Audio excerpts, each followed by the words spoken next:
Hello. Oh, that was so loud. I done peaked the mic of my hellos.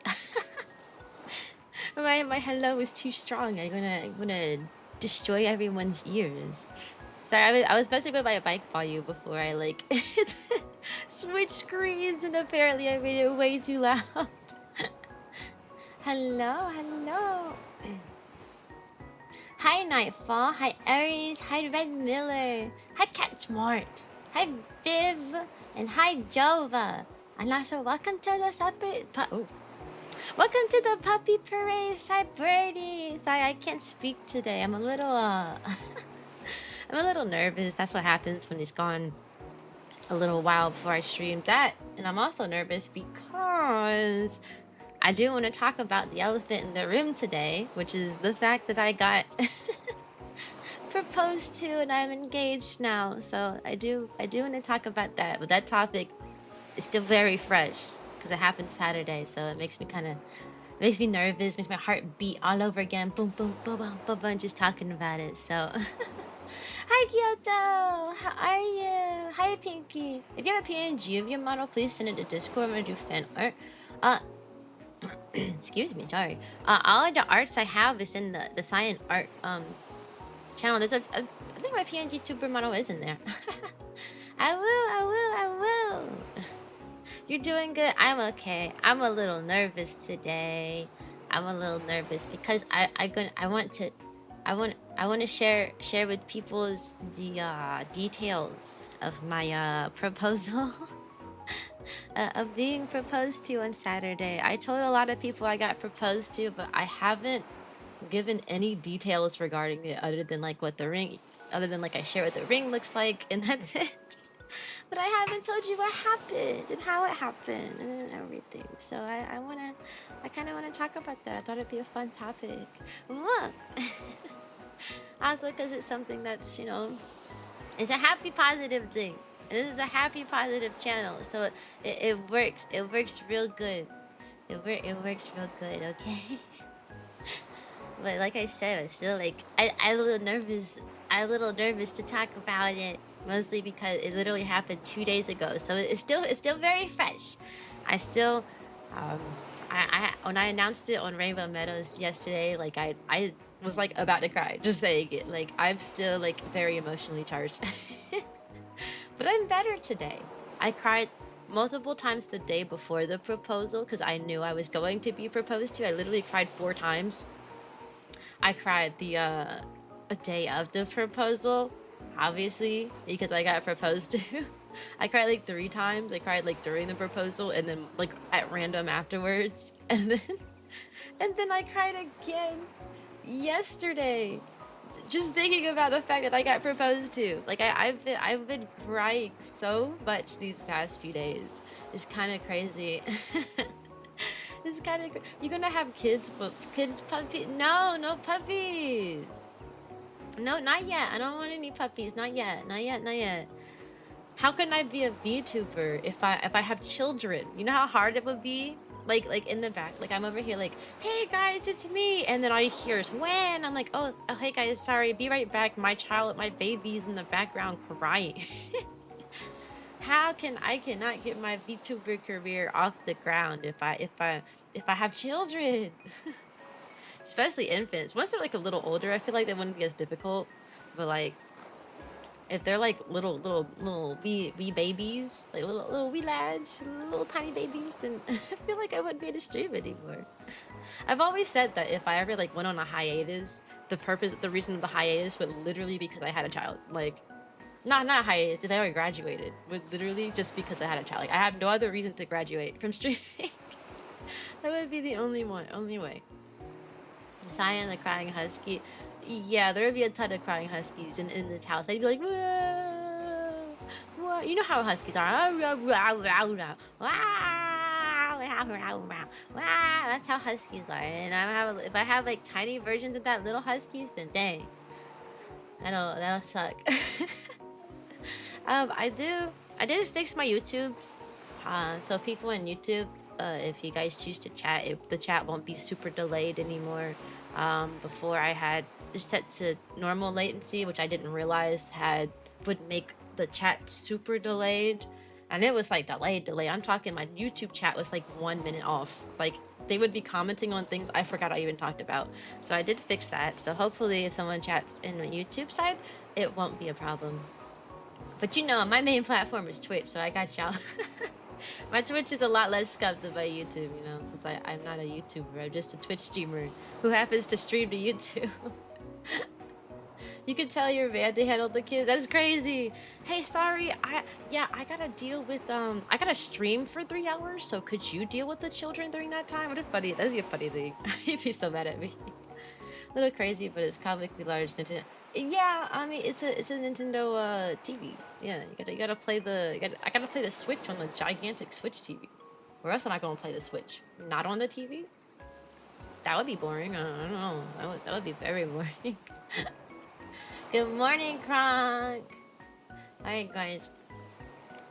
So about the proposal and the fact I got proposed to on Saturday. I actually had known.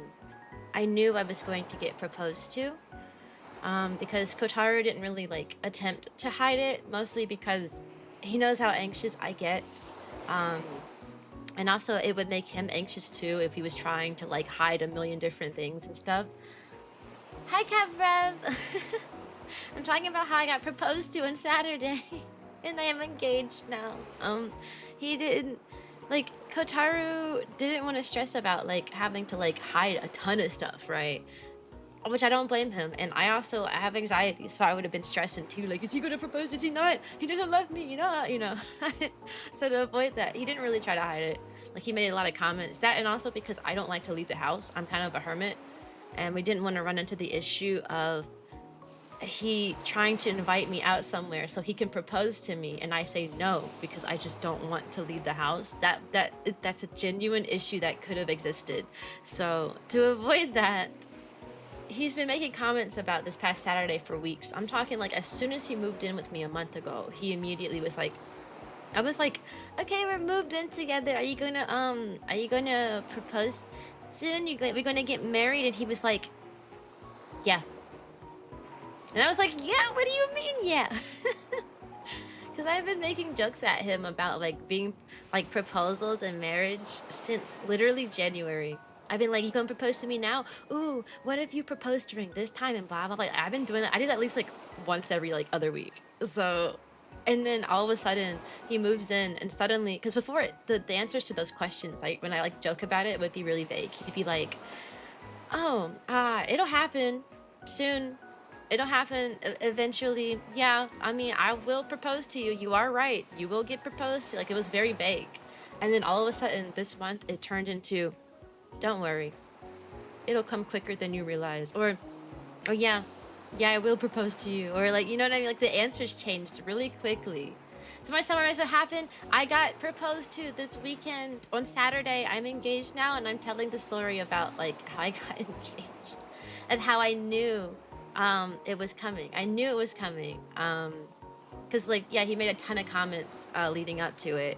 And then all of a sudden one day he randomly was like, oh, so you want to go to this place that you like on Saturday, like 3 Saturdays from now? And that was after I joked about proposal. I was like, wouldn't it be funny if you proposed to me like this and blah, blah, blah? And he'd be like, and he was like, speaking of proposals, how about in 3 Saturdays from now, we go to your favorite place? How does that sound? Like it was kind of crazy. And I was like, oh, and it caught me off guard the first time he did. And then he kept making comments like that. Like I was like he has a job where he goes on call every now and then, or like for the whole week, he's like in charge of everything, like all the way up until like 11 p.m. So I can just call him for anything. And like during that time, hi Dark Entity, hi Decipher. And during that time, I was like, wouldn't it be funny if you proposed to me while you were on call? And I made a joke. I was like, yeah, he's gonna propose to me and immediately have to run to his car because he gets a phone call for his job or something. And then he looked at me dead serious, like, would it be a problem if I proposed to you while on call? How do you feel about that? And I was like, that's not a problem. You can propose on call if that's the day you want to. And guess what? The Saturday he kept talking about was OBQ's on call for. So that's like, I was like, okay, I confirmed it will be that Saturday. And then the Saturday came and it was so scary. Oh my god, the Saturday came and I was like, ah. Dang, that's sweet. Yeah. Cyan's a funny doggo. I'm glad you think I'm funny. Hi, Shadow Shark. For people joining, I'm talking about how I got proposed to this weekend. I got proposed to on Saturday, so I'm engaged now. But yeah, I knew for a long time coming.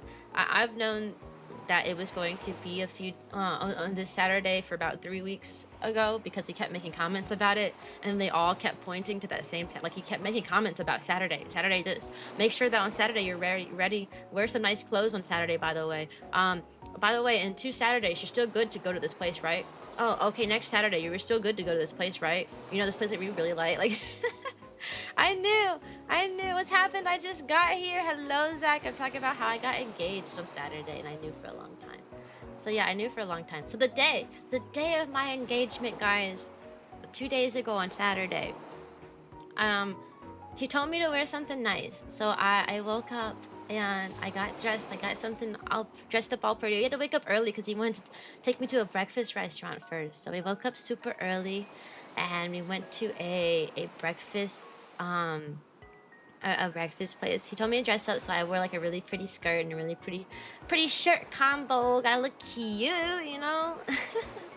And then I hopped in the car. By the way, at this point I was super nervous because I knew he was going to propose. Like I said, he hadn't been trying to hide it, so like my anxiety was like through the roof. My heart was like boop boop boop boop boop boop the entire time, all the way up until he like proposed. Like I was literally like at some point I literally started trembling. Like I was that nervous. I was so nervous because I knew it was gonna happen. I just didn't know when. I didn't know when he was gonna propose to me.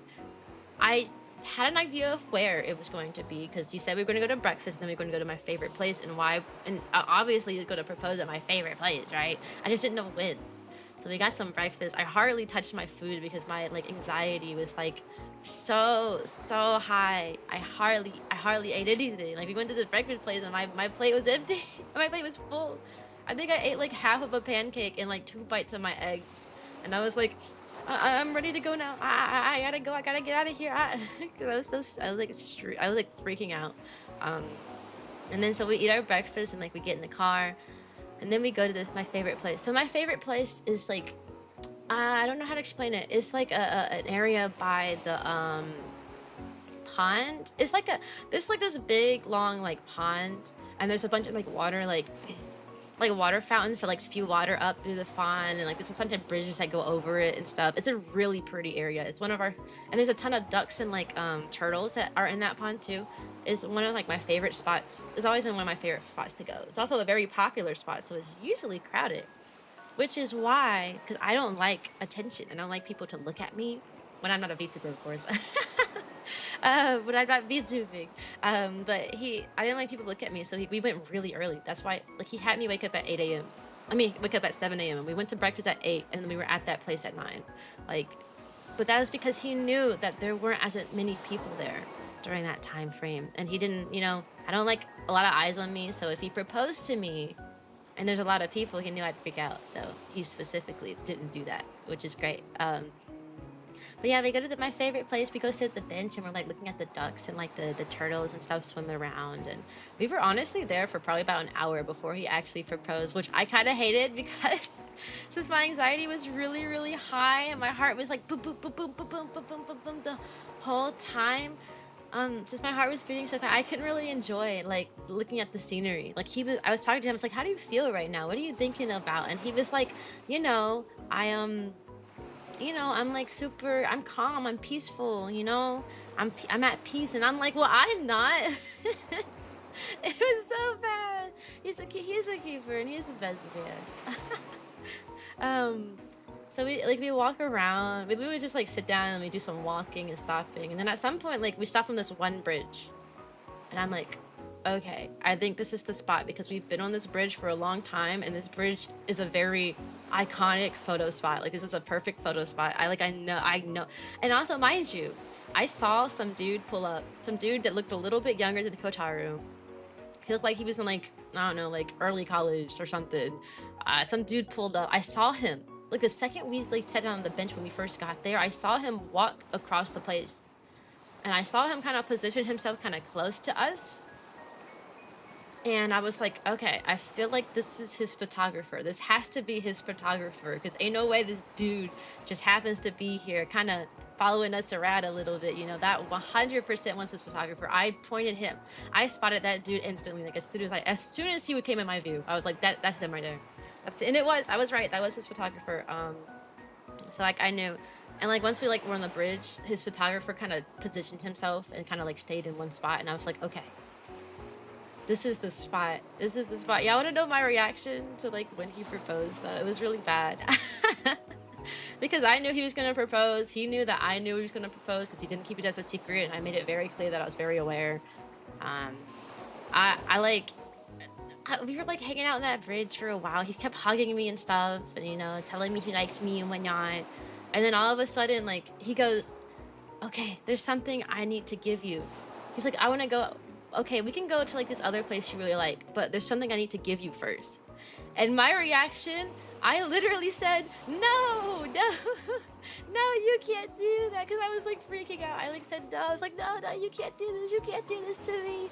And then I like turned around. I like faced the opposite direction. And he was like, girl, turn around. And then I started crying. And then he started crying. And then he, like, I was just saying no because I was like panicking. I was like, no, you can't do it. No, you can't. Like, I'm not ready. I literally turned around, faced the opposite way from him and said no. He literally had to like, he grabbed me, spun me around, and then said, no, stop turning around. Look at me. Look at me. And I was like, oh, I can't look at you right now. You're making me nervous. And he was like, look at me. And I was like, okay, I'll look at you. And then once he got me to calm down, and I was like actually like looking at him. Then he got on one knee. Because it was a whole hassle just to get me to look at him because I was like freaking out. Because like I knew it was gonna happen. I just didn't know like. I guess I just wasn't ready for like what it actually did happen. Because I was like, I mean, I told you I was freaking out the whole time. The photographer guy probably was back there laughing low key. Bro was probably back there like, bro, are you serious? Girl, turn around. I need to take pictures. Yeah, it was a whole thing. I literally was like, no, I can't. Wait, no, what are you doing? Stand back up. What are you doing? And it's funny because my reaction, good thing I talked to him about like wanting to be married. Like I told him that like marriage and like wanting to be proposed to. Hi, Silvers. I'm talking about how I got proposed to on Saturday. And I'm engaged now. Oh, I'm really glad that I have made it very clear to him in the past that like I really, really, really want to get married. Because based on my reaction, if he did not have that prior like context that like I really, really, really wanted to be married to him, and it's like one of the things I like wanted most in life, then my reaction probably would have scared him, you know, turning around and being like, no, you can't do that. No, right now. Like I was just panicking. Like I like welcome to the puppy parade, Nico. I guess I just wasn't prepared. And I'm like, man, good thing he knows me, and he knows that I like really want this more than anything, because that probably would have had him like, does she like me? Yeah, I am growing up. I feel so young. You like my model? Thanks. Oh man, it was something. And then like, it was a lot. The ring, we were both crying because I started crying. And then because I cried, he was crying. And it was like so cute because he could hardly get the words. Like he could hardly say my name. Like little tears. He was like, is this Cyan? Will you marry me? And I was like, I don't think I said yeah. I think I was just like, It was so bad. Hi, Lemon. I'm talking about how I got engaged on Saturday. I genuinely don't even think that like I think I said yes. I think I said it very quietly. I think I said like, yeah, yes, yeah. Like, because he told me he didn't hear me say yeah, but he saw me nod, and that's everywhere. Signs everyone in socials, that's good. You'd be so nervous too. Yeah, it's freaking out. You know, I was freaking out. It was so bad. If I were him, I didn't know. I'd consider the water. Yeah, I was about to say, like, if you didn't know me, like, that reaction probably would have, to him proposing, would have been like a, oh dang, oh maybe I shouldn't do that. But now he knows me. I was, oh man, it was such a. And then the ring he gave me. So I told him that months ago, like back in like December, because we were talking about marriage, and he finally agreed that, yeah, okay, I think it is about time for us to start considering like marriage. So I back then, so he didn't have to go looking, he didn't have to even question anything. One day I randomly just sat down. Okay, hydrate. I randomly just sat down and I said, here's everything I like in a ring. I did my research on rings. I found pictures of rings I liked. I told him all the different parts. I like this kind of ring with this and this and this, and it has this. These are the kind of colors I like with the rings. Welcome to the Puppy Parade, Phantom. Ooh, woo. I told him all the stuff I like in a ring, right? I didn't want him to have to guess. I didn't want him to guess. I didn't want him to have to stress about it, because that's something you want to, like, you stress about. Like how do I get a ring that she really likes? Well, I'm gonna tell you straight up. Like, here's what I like. Here's what I don't like. Here's my favorite thing. Here's the terminology for the things that I do like, so that you can like go look it up. What I didn't know, right? He got the ring custom made. He got a custom made ring for me, and like, that's so sweet. He took all the things I said I liked in a ring, and instead of like buying one that's like similar to what I like, he straight up just got one custom made. So it has literally everything I like in a ring, in one ring, and I'm never taking it off. I am never taking it off. Yeah, I do like the ring. He is a Chad, yes. I do like the ring. I am never taking it off. Never. If I take it off, I will shrivel and wither away. I will shower with it on. I will do the dishes with it on. We're going to go to the beach soon. We're planning a beach vacation for about 2 weeks now, so I probably won't stream for a good few days. But I ain't taking it off during that time either. Yeah, we got it custom made, and he said he actually had it ordered back in January. He ordered it like right after I told him everything I liked in a ring. Like, he immediately got it like ordered, and he said he had like a really long like email thread back and forth between him and the jeweler, because he had to make a lot of changes and stuff. And I think that's such a cool concept. He said he almost didn't get the ring though. He got the ring in like May. He literally got the ring in May. He said he almost didn't get the ring though because of well, you guys know how politics are going in America right now. This ring came from China. Yeah, and guess what happened between America and China? That's right, crazy tariffs, which stopped a lot of Chinese companies, more like indie companies, smaller companies especially, from like shipping stuff here. So what almost happened, like, he almost didn't get the ring. Like, the ring kept getting delayed over and over and over again, simply because he ordered it from China. They were like, oh, I don't know, we gotta wait out the situation. I don't know, we gotta wait out the situation. And you know what? But they did deliver.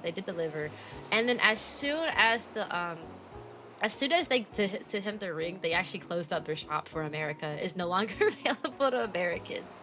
And so, listen, at least he got it, right? At least he got it.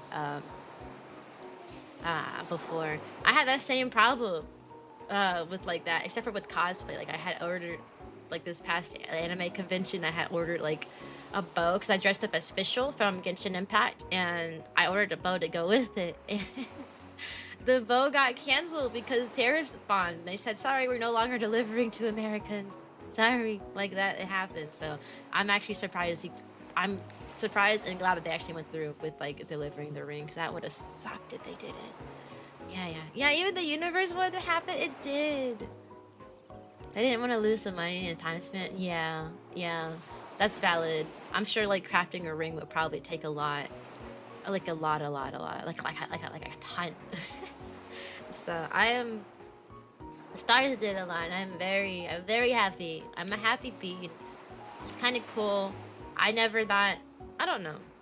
You know, I asked out Kotaru like 3 years ago, and I didn't think he would ever get anywhere. Not like the dating part. I mean, like, I just didn't think he would like want to date me. Back then, we were like, when I asked him out, like years ago, we were like besties, like we were best friends, like we talked to each other 24/7 at the time. Um, but like we had like such high like sibling energy to the point where I figured that he was, I had asked out people in the past, like in college or like in high school and whatnot, and a lot of people always told me, you have too strong of a friend energy. I can't imagine dating you because you're such a friend. Like you are such a friend. And I really was like, I thought that that's what Kotaro was gonna. Either Kotaro was gonna be like, I don't like you, or he was gonna be like, but you're such a friend. Like I can't imagine you as not a friend. Like that's what I've always been told about. I've never always been told about. I guess he was going through a stage. Hi, Vinci. Hello. I like your little jokey joke. Nothing makes me happy than seeing people find happiness together. Supposed to be best friends. Yeah, you are. But like whenever I had like asked out like people I was really close to in the past, they would always be like, you're too much of a friend. I can't imagine you dating. I can't imagine us dating because like we're such friends. Like you have such strong friend energy that like more than friends, I can't imagine that. But like I asked out Kotaru and he was like, actually, fun fact, I don't think I ever told sure like my community how me and Kotaru ended up together. It's kind of a funny story because I had told a friend that I liked Kotaru, and like I was like, I just don't know how he feels, and I wanted my friend to like kind of go undercover, since my friend was close to both of us. Like, can you ask him how he feels about me? And they were like, yeah, I can do that. And then my friend straight up went to Kotaru and was like, by the way, Cyan has the biggest crush on you. Like, she's telling me how much she likes you. And then I was like, uh-oh. But this was like 2 in the morning, right? Hi, Coco. This was like 2 in the morning. So I like, Kotaru was like, okay, well, I'll like, talk about it in the morning, right? So like the next day came and thank you for the pity pits. I appreciate it. Congratulations for you on your engagement. Thank you. I've cried so much. I've been crying so much. I've been crying so much. I never thought I'd be proposed to, but here we are. I have a little ringy on my finger. But yeah, I like someone, like I had sent my friend to go undercover with Kotaru, and they straight up just told him that like I liked him, which I'm glad that they did that, honestly, because it probably would have taken me a lot longer to confess if that was the case. Hi, Kirby. Thank you. So after that, I like get in a voice call with Kotaro the next day because we were on the phone all the time with each other. So like I wanted to call him like normal. I didn't want anything to change, right? So I called him the next day, and I was like, hey, I know you heard it from a friend, but I want you to hear it from me. I like you, and I like you a lot. Like that's what happened. And then it is easier to talk online than IRL too, so like it does help like being in a voice chat versus like being face to face. But I was like, I like you a lot. And you know what his response was? He said, okay, is that all you would like to tell me? And I said, yeah, that's all I wanted to tell you. Yeah, that's everything I wanted to tell you. And then he said, okay. And he was screen sharing Rainbow Siege at the time. And he just continued playing. And they started talking about the game again. And I was like, he doesn't like me though. Yeah, his response was literally, okay, is that all you wanted to say? You got off your chest? Okay, good. Anyways, this game in Rainbow Siege is insane, bro. My character, bro, who is this character? Why bro, when I tell you I listened to sad songs on repeat after that, I was like, that has gotta be the rejection of all time. But to him, it wasn't a rejection. He just didn't know what to say and what to do. Like, he'd never been in that position before. He had never experienced somebody like straight up just like in a call with him, or like verbally saying to him at least like I've known that I think people in the past have like told him like through messages that like they liked him. I think this was the first time someone like verbally just came up to him and was like, hey, I like you. So he said he didn't know what to do, is what he told me. But then after I had like told him I liked him, he was like a lot nicer to like his like the way he behave towards me. Like before, like I said, before we were dating, we had very strong sibling energy. I'm talking like we took jabs at each other, calling each other dumb and stupid. Why would you even say that? Man, I can't believe, you know, we literally like strong sibling energy. But then after that moment, the way he talked to me shifted. Like he started talking to me in like a very softer, lighthearted, lighthearted tone. Like he didn't talk to me like he talked to his friends anymore. Like it changed.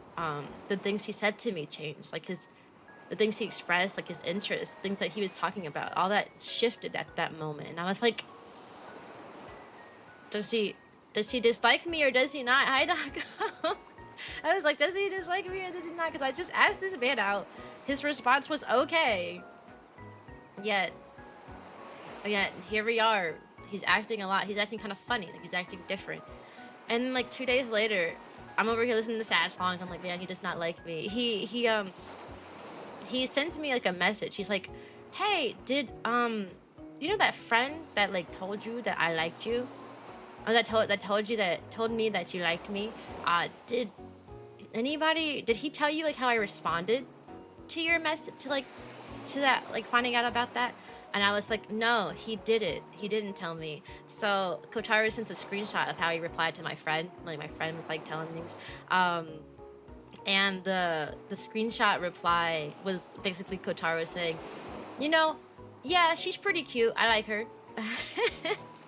It was basically like, yeah, she's pretty cute.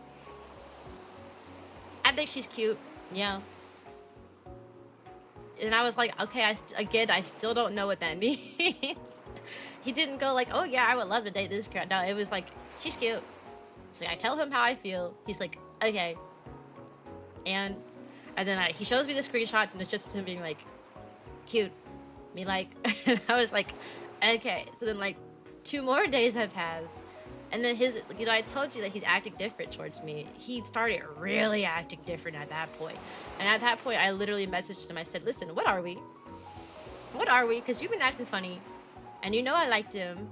You know I like you. What are we? Are we still friends? Are we boyfriend and girlfriend? And I said, honestly, I would love to be your girlfriend. That's how I worded it. So honestly, I'd like to be your girlfriend. And he was like, I'd like that too. And then that's how we started dating. It was so wild. It was such a bro had strung me along. Cause mind you, leading up to this point of like, you know, my friend telling him that I liked him and like me verbally like reiterating that and him giving me like really short responses, leading up to this moment, I had actually been making it very obvious I liked him. Like at some point I was like, okay, I'm gonna go for this person. I'm just gonna go for it. So I had been making like a ton of like comments towards him, like a ton of like, I guess you could say flirty type comments. So I could make it very like make him very aware that I liked him. Like super aware. But every single time he would friend zone me. Like every time I made a comment, he'd friend zone me. Like I remember one time, anyone who's like in main chat for a long time, I don't think anyone in chat right now was in my like community like years ago when this happened. If Army Boy was here, he probably would know. I remember there was a time where like I would like actively like in the main chat of the Discord, like I low-key flirt with him. and one time in particular like stuck with me because it was like the closest time. It was like right before I asked him out. I said to him, we were in the main chat, like, because he used to stream. He used to be a Vtuber, so we used to stream all the time. He doesn't really stream anymore, but we used to stream together all the time. And I said, we need to come up with names for when, you know, Cyan and Kotaro stream together, since like we stream together all the time. You know, we need to make names.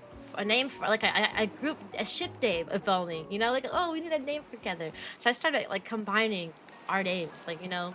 I was like, oh, we could do Psycho, because it's Kotaro, Cyan and Kotaro, Psycho. We could do Cyan and Taru, you know, stuff like that. I started combining the names. And you know what his reply to that was?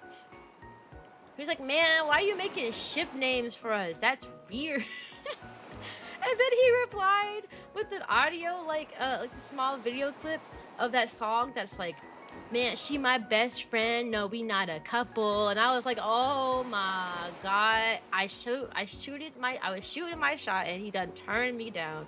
He literally best friends, that man friend zoned me so many times.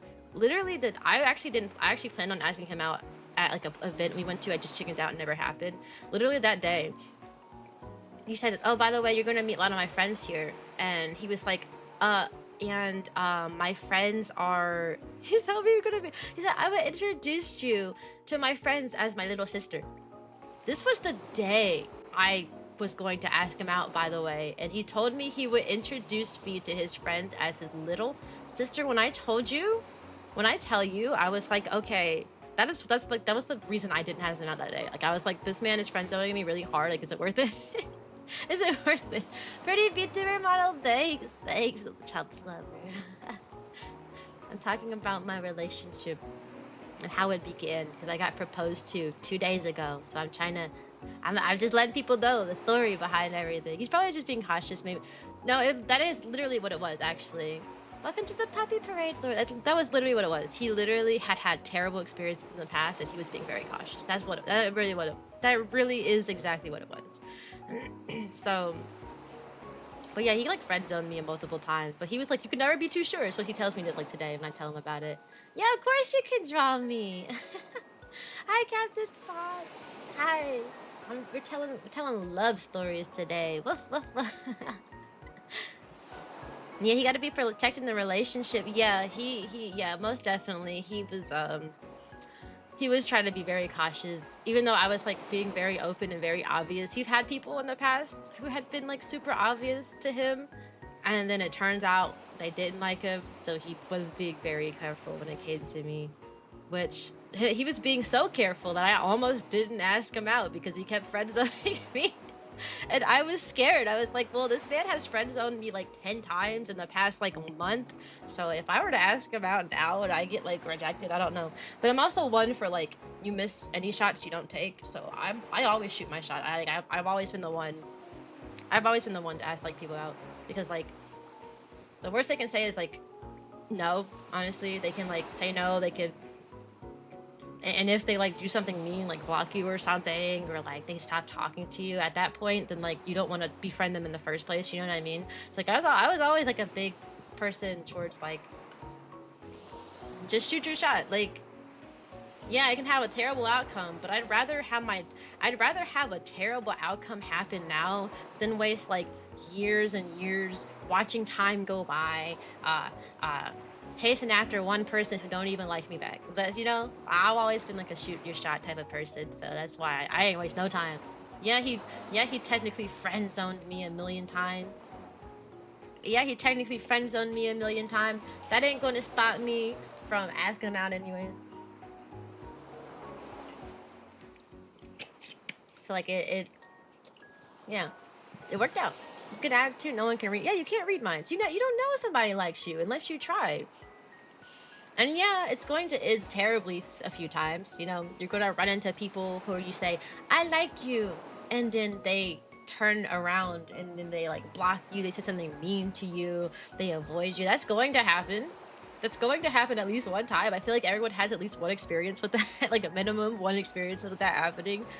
Like, again, I would much rather, hi, Blossom, I would much 100% rather tell somebody how I feel and have them like block me than me waste all of my time chasing after a person who dislikes me enough to block me when I ask them out. You know what I mean? That's what I always say. I think you should always shoot your shots. Even if it ends up terrible, you'll recover. You'll be fine. But then now you know you can move on. Yeah? Sucks. It hurts. But now you know, at least you know that it wasn't worth wasting your time. And you know you can move on now. Like, it's okay to move on. That's really important. You're so kind for doing charity. Thanks. I like the Best Friends Animal Society. I think they're a cool organization. So of course I'm aligned with them. You miss 100% of shots you don't take. Exactly. I'm glad you guys think I'm wholesome. Exactly. But that's how we ended up, like, that's how we started dating. Our first date that we had, because like I asked him out. It's funny. So I'm not, y'all call me bold, but I'm not bold. Yes, I was the one who asked him out. That does not make me bold, because what happened was I asked him out because I knew I was going back to college soon. I had asked him out during the summer, literally a week before I think it was less than a week before I moved back to college in a completely 2.5 hours away. So like you can call me bold for asking about, but I ran. Like I had it set up. I had it set up to where if he said no, because I was only thinking about him saying no. I mean, I've asked out like plenty of people in my lifetime, and no one's ever said yeah, right? Most people just tell me I'm like too friendly to date. Like it's like the default response. So like I had asked him out with the idea that he would say no. Like I had already prepared for him to say no, and so I was going to go off to college and pretend like it never happened. That was the plan. I was gonna be like, I like you. He was gonna be like, oh, I'm sorry, I don't like you like that, but we can still be friends, and it wouldn't be a problem because now I'm 2.5 hours away. Don't have to look at him. If I don't even want to talk to him because I'm like freaked out about it, I don't have to because I'm 2.5 hours away, living my best life at college. So I did have an escape plan, which actually really sucked because when he said yeah, like he did want to date me, I didn't know what to do. Welcome to the puppy parade, Linux. I didn't know what to do. I literally didn't know what to do. Because he was like, okay, so when can we like see each other? When can we go on our like first date? And I was like 4 months from now when Thanksgiving comes. It was so bad. I had planned everything for him to say no. I was not ready for him to say yes. So the fact that he said yes, I was really upset that I ran away to college. I was really upset that I ran away to college. My model's cute. Thank you. Thank you. Thank you. I was really upset. I was like, man, I can't believe this. I can't believe he actually said yes, and now I'm 2.5 hours away. But it worked out. I think it sucked while I was at college though, because like I said, I was 2.5 hours away, so I only got to see him once every once every a month or two when I like came home, maybe like for like a weekend, or like we had like a small break, like extended weekend or something. Or when a hurricane came, I mean, we had to evacuate for a few hurricanes, and I came back home for those. So that kind of sucked. I wasn't prepared for him to say yeah, but it worked out. It works out. Hi, Finsley. How are you? Worked out. The ghost probably blushed during the 10-meter rating. Yeah. It was so bad. I was not ready. Welcome to the puppy parade, Coco. She wasn't ready. I wasn't ready. Our first date actually, so our first date was like a month after I had actually asked him out, because like I said, I ran away to college. I asked this man out and then I ran away to college, and it's like 2.5 hours away, so I couldn't actually see him physically. Like we like started FaceTiming and stuff, but like I couldn't physically see him until like a month later. And during that time I had decided to come home for a weekend so that we could like hang out and like go on like a first date. And we went to a cat cafe that was like downtown. You know, we live in a pretty big city. There's kind of a lot of stuff to do. I rarely explore it, but we live in a big city, so we went downtown to the big city, and we went downtown to the big city, and we went to the cat cafe.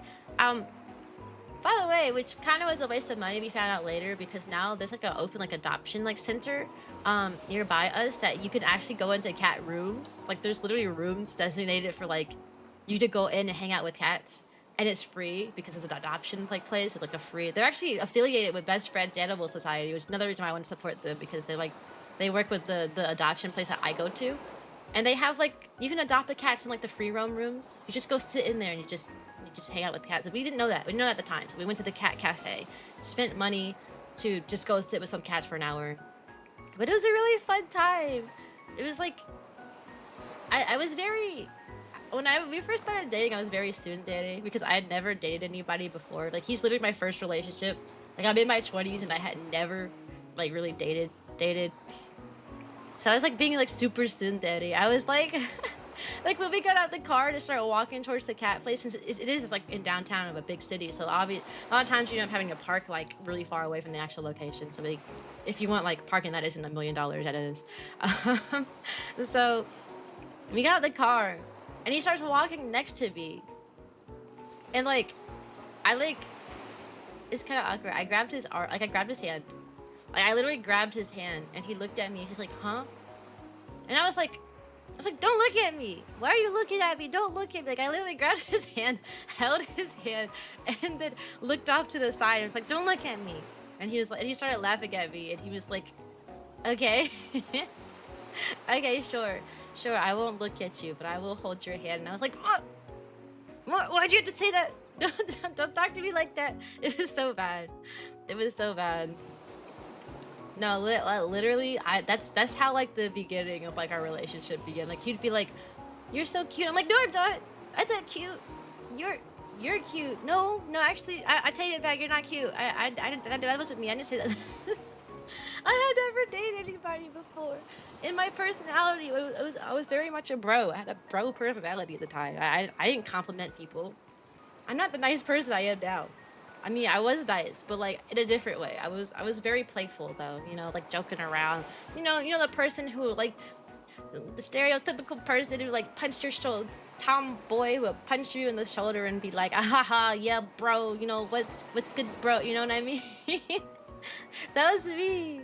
That was me. And then we started dating. I started dating a guy just like I don't know what to do. I don't know what to do here. Like how do I compliment him and not be like super embarrassed about it? It was so bad. It was so bad. That happened a lot. We went to the cat place and like he scooted next to me and I was like why are you sitting so close to me, huh? Why are you sitting so close to me? And he was like, because I like you. And I was like, oh,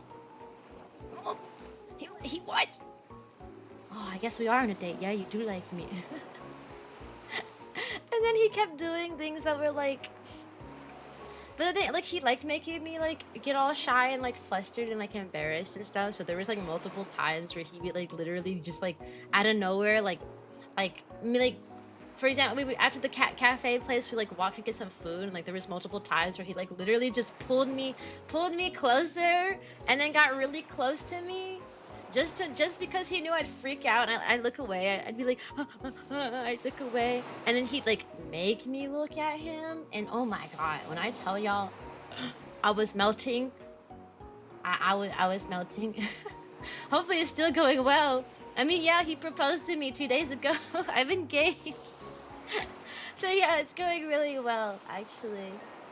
It's going amazing. I'm really happy. He moved in with me a month ago, so we've been like, at least this past week, I haven't been doing much VTuber things. I know you guys noticed my reels, my shorts kind of stopped. Also, hi, no, I'm glad I'm popping up with your recommended.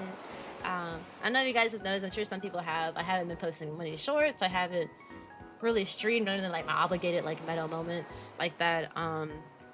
Mostly because I've been doing house things. You know, I've ordered a ton of decorations. I'm trying to get the house super clean and whatnot, because for anyone who doesn't know, Kotaro moved in with me a month ago in my childhood home. So I'm still in the house I grew up in.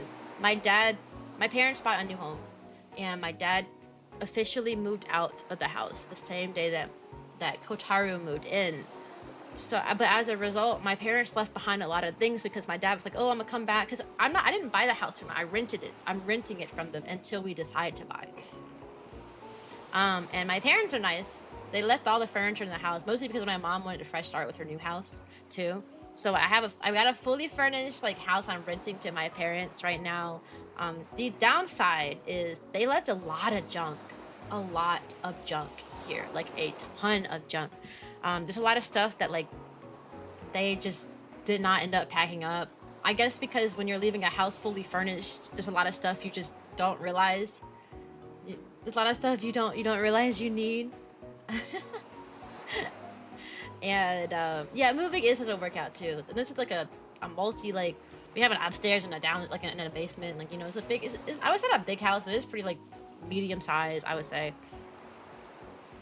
So they had a lot of stuff, but they also wanted to leave me and Kotaro with like a ton of stuff on our own. Like I didn't have to. There's a lot of stuff we don't have to buy because they left a lot of it. The problem is it left too much, right? So I'm still going through and constantly throwing out stuff they don't like. We don't need. Stuff I don't want, stuff I don't need. For example, the bedding, dude. I opened the closet for the bedding, and there were like 20 different sheets in there just for beds and like 10 different comforters. And I'm like, guys, there's only 2 beds in this house. Why are there so many? Like stuff like random stuff like that. Like just an absurd abundance of like random items in the house. So I've been going through and throwing away a ton of stuff. Or like I opened this, we like opened this like big black box too. And it was a box full of cords. Like random cords that don't go to anything in this house, like at all. It's almost like if my parents didn't know what a cord went to, they just threw it in a box. So I heard you're a kindergarten teacher. I am a kindergarten teacher. I'm on summer vacation right now though. So no more kiddos for me until August 20 something. I don't remember I don't want to know the exact date actually because we're still in July. But yeah, I'm currently looking at the house. You know how many HDMI cords we found by cleaning at the hole? I found like a stash of like, we found like 10 different HDMI cords and like 15 different Ethernet cords. And all the Ethernet cords were so short, like so short. It was crazy. So like my house, like, so I've been decorating the house. Since Thursday, I've been ordering a ton of stuff on Amazon. I'm sure the Amazon drivers hate me having to drop off like 20 boxes. I've spent like $600 in decorations, probably more the past few days. But it's worth it because the house is cute now. That's rare. A VTuber who's a kindergarten teacher. You know, fun fact, I used to follow this other VTuber named Yami. And their whole identity, like their whole branding was the fact that they were like a pre-K teacher. And I was initially going to brand myself as a preschool teacher. Also, hi Aiden! And hi Chib! I was going to initially brand myself as a pre-K teacher, a kindergarten teacher, and like my aesthetic was going to be like a teacher outfit and whatnot, and like maybe like have like a little classroom as my background setting. I actually didn't go that route because since I was already welcome to the Happy Parade, Wendigo. Because I was already following this person who had that aesthetic, I didn't want to feel like I was copying them. And I was like, what is something different, like else about me that's unique? Not the fact that I'm a teacher. I could brand myself as a teacher, but someone's already doing that. What is something that I could brand myself as that's less common than that? And that's why I went with the marching band aesthetic and my little marching band hat and whatnot. Because how many marching VTubers are there? There's one other one. I've only seen one other one. My electrical items my home has loads of cables just lying around because an electrical term. Items come with its own cable. Like get a new pair of headphones, come with the cable. Yeah, that's why they had this giant box. And also my parents have a decent amount of money, low key. So they have been buying a ton of stuff. They buy like crazy appliances for everything. So many unnecessary things too, which means there's a lot of unnecessary cords too. Hi Seven!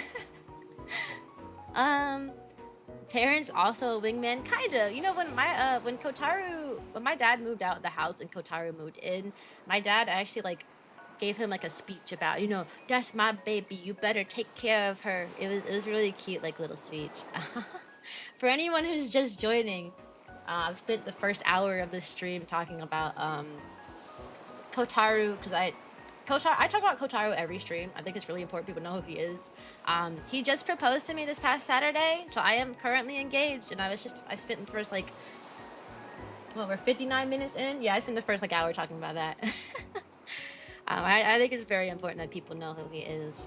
He doesn't stream anymore, but he will appear in my stream, whether in the background of the streams or whether like he plays with me on stuff sometimes. So, I do want to say, because I do need to get better at setting boundaries between me and my community. Because one of the few reasons that like Kotaru doesn't stream with me anymore is because my community was kind of being mean to him. And it's not just him. Like whenever I stream with somebody that is not me, honestly, whenever I stream with somebody, I usually get like 1 or 2 like comments like that's like super mean directed towards that other people, like that other person. And I'm 100% going to just start like instantly like banning people who do that. I didn't do that before because I'm a little wimp girl. Okay, I'm a little wimp girl, and if I have to, I'm like always so reluctant to ban people or block people or time out people, and I really shouldn't be. So I'm gonna try to put my foot down a bit more on that matter. Um, because Kotaru is a big staple of my channel. He's not going anywhere. He's literally always been here. When I first started streaming, I didn't do solo streams at all. My first year streaming, I have anxiety. I was diagnosed with generalized anxiety disorder back in 2017. I have anxiety. It's documented. It's there. When I first started streaming, I couldn't stream by myself because I was so nervous to do it. Like my heart was beating too fast.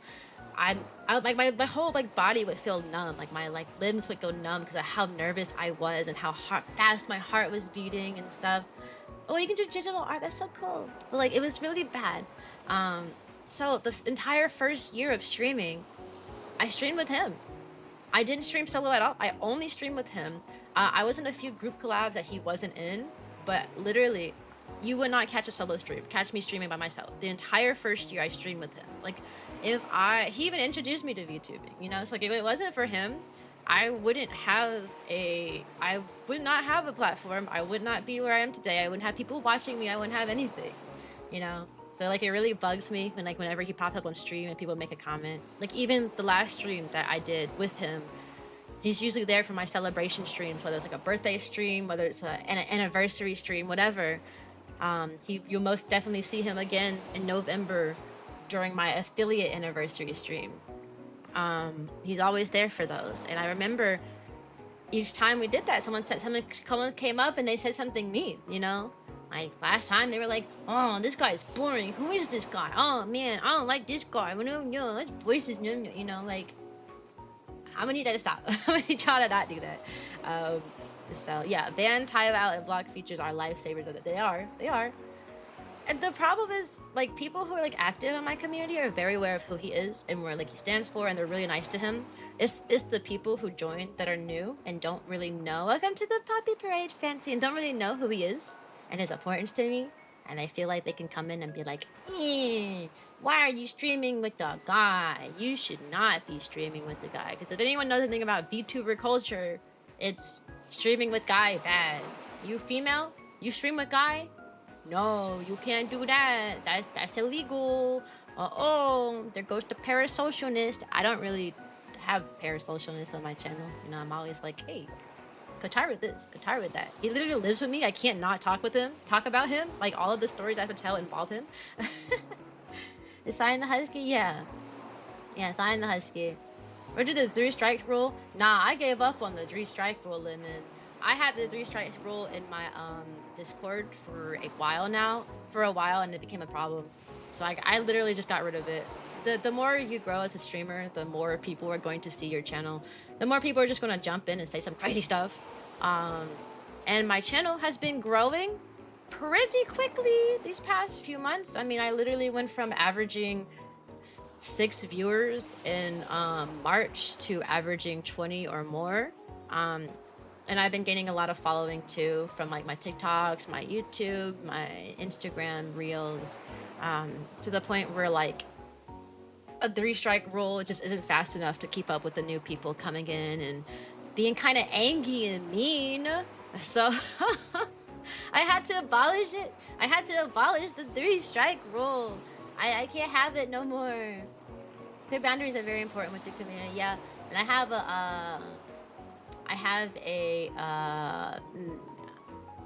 a new manager now, and she was really talking to me about that, about like me putting my foot down. I was like, yeah, you're right. Can I call you Cyan? Yes. I actually don't like it when people call me Cyanica. Like, that's like my government name, you know? Like Cyanica. It's like calling somebody by their first and last name, you know? I always feel, you know, ever since I started my channel, Cyanica, it always felt so what's the word?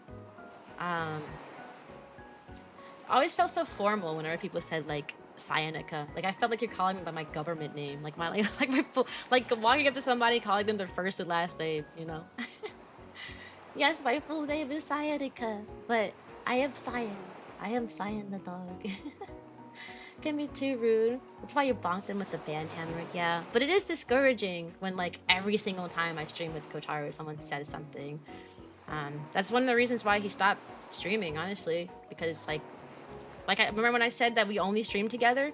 Yeah, that was a problem because we would stream together, and my channel size was growing, and people would just be on my end would be nice, and they'd go to his channel and they'd be mean. I'd be like, bro, what's your problem? Like it was the problem. How about Sai? Yeah, people call me Sai too. That's fine. That's fine. That's fine. First reason may be weird, but then I get into that with people. Yeah. Like, what if I just popped up and it's like, hello, Afraid Wave. Hello, Decipher Shayuzumi. Oh, hi, Aiden Brutali. You know what I mean? Like, it's your government days. Like, bro, don't call me that. Okay, I'm going to explain this. There will be a 3-minute ad break because that's how Twitch functions. YouTube friends, you guys don't get ads like that, but since I am dual streaming, I do gotta be mindful of my Twitch ads. So what's gonna happen is there's gonna be a 3-minute ad break on Twitch. During that time, I will put the Be Right Back screen on, and everybody will take a nice little break, okay? We're all gonna take a nice little break. I'm gonna put my Be Right Back screen on for 3 minutes. I'm gonna go to the bathroom. I'm gonna get some water. Yes, Afraid, you kind of are privileged by being on YouTube. I'm gonna get some water, and then I'll be back. I'll be back in 3 minutes, okay? Make sure you guys take care of yourself too. Go do some stretch, get some snacks, go get some water, whatever you plan on doing, okay? This is also a good time for me to like rest too, so I do like having like the little breaks in between. I don't like ads though, but I do like the breaks, so be right back, friends. I'll be back. I'll be back in 3 minutes. Right back.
Hello, friends. The 3 minutes are over. No more 3 minutes. Hi. Hi. Also, where have all these YouTube friends coming from? I love to see so many people on YouTube. You know why? I may have been a Twitch affiliate for a million, trillion, gazillion years, but I still gotta fight and work for a YouTube partnership, dude. The requirements to be a YouTube partner is insane. Insane. Oh, hi, Tyler does stuff. Hello. It's a new VTuber on my homepage. I'm on your homepage?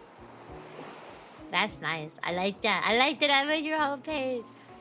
What's yours and husband's to be favorite food? If you don't want to answer, that's fine. What's our favorite food? I'm a simple girl. I'm not gonna lie. A lot of the foods I eat are like low calorie and like are like naturally low calorie and not very like flavorful, low key. I'm not gonna lie. Except for pizza. I like pizza. If I had to pick a favorite food,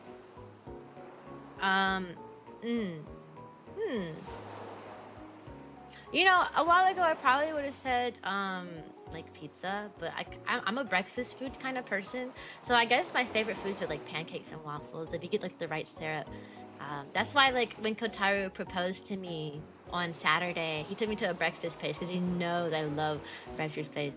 My YouTube algorithm chose you today? Oh my gosh! YouTube!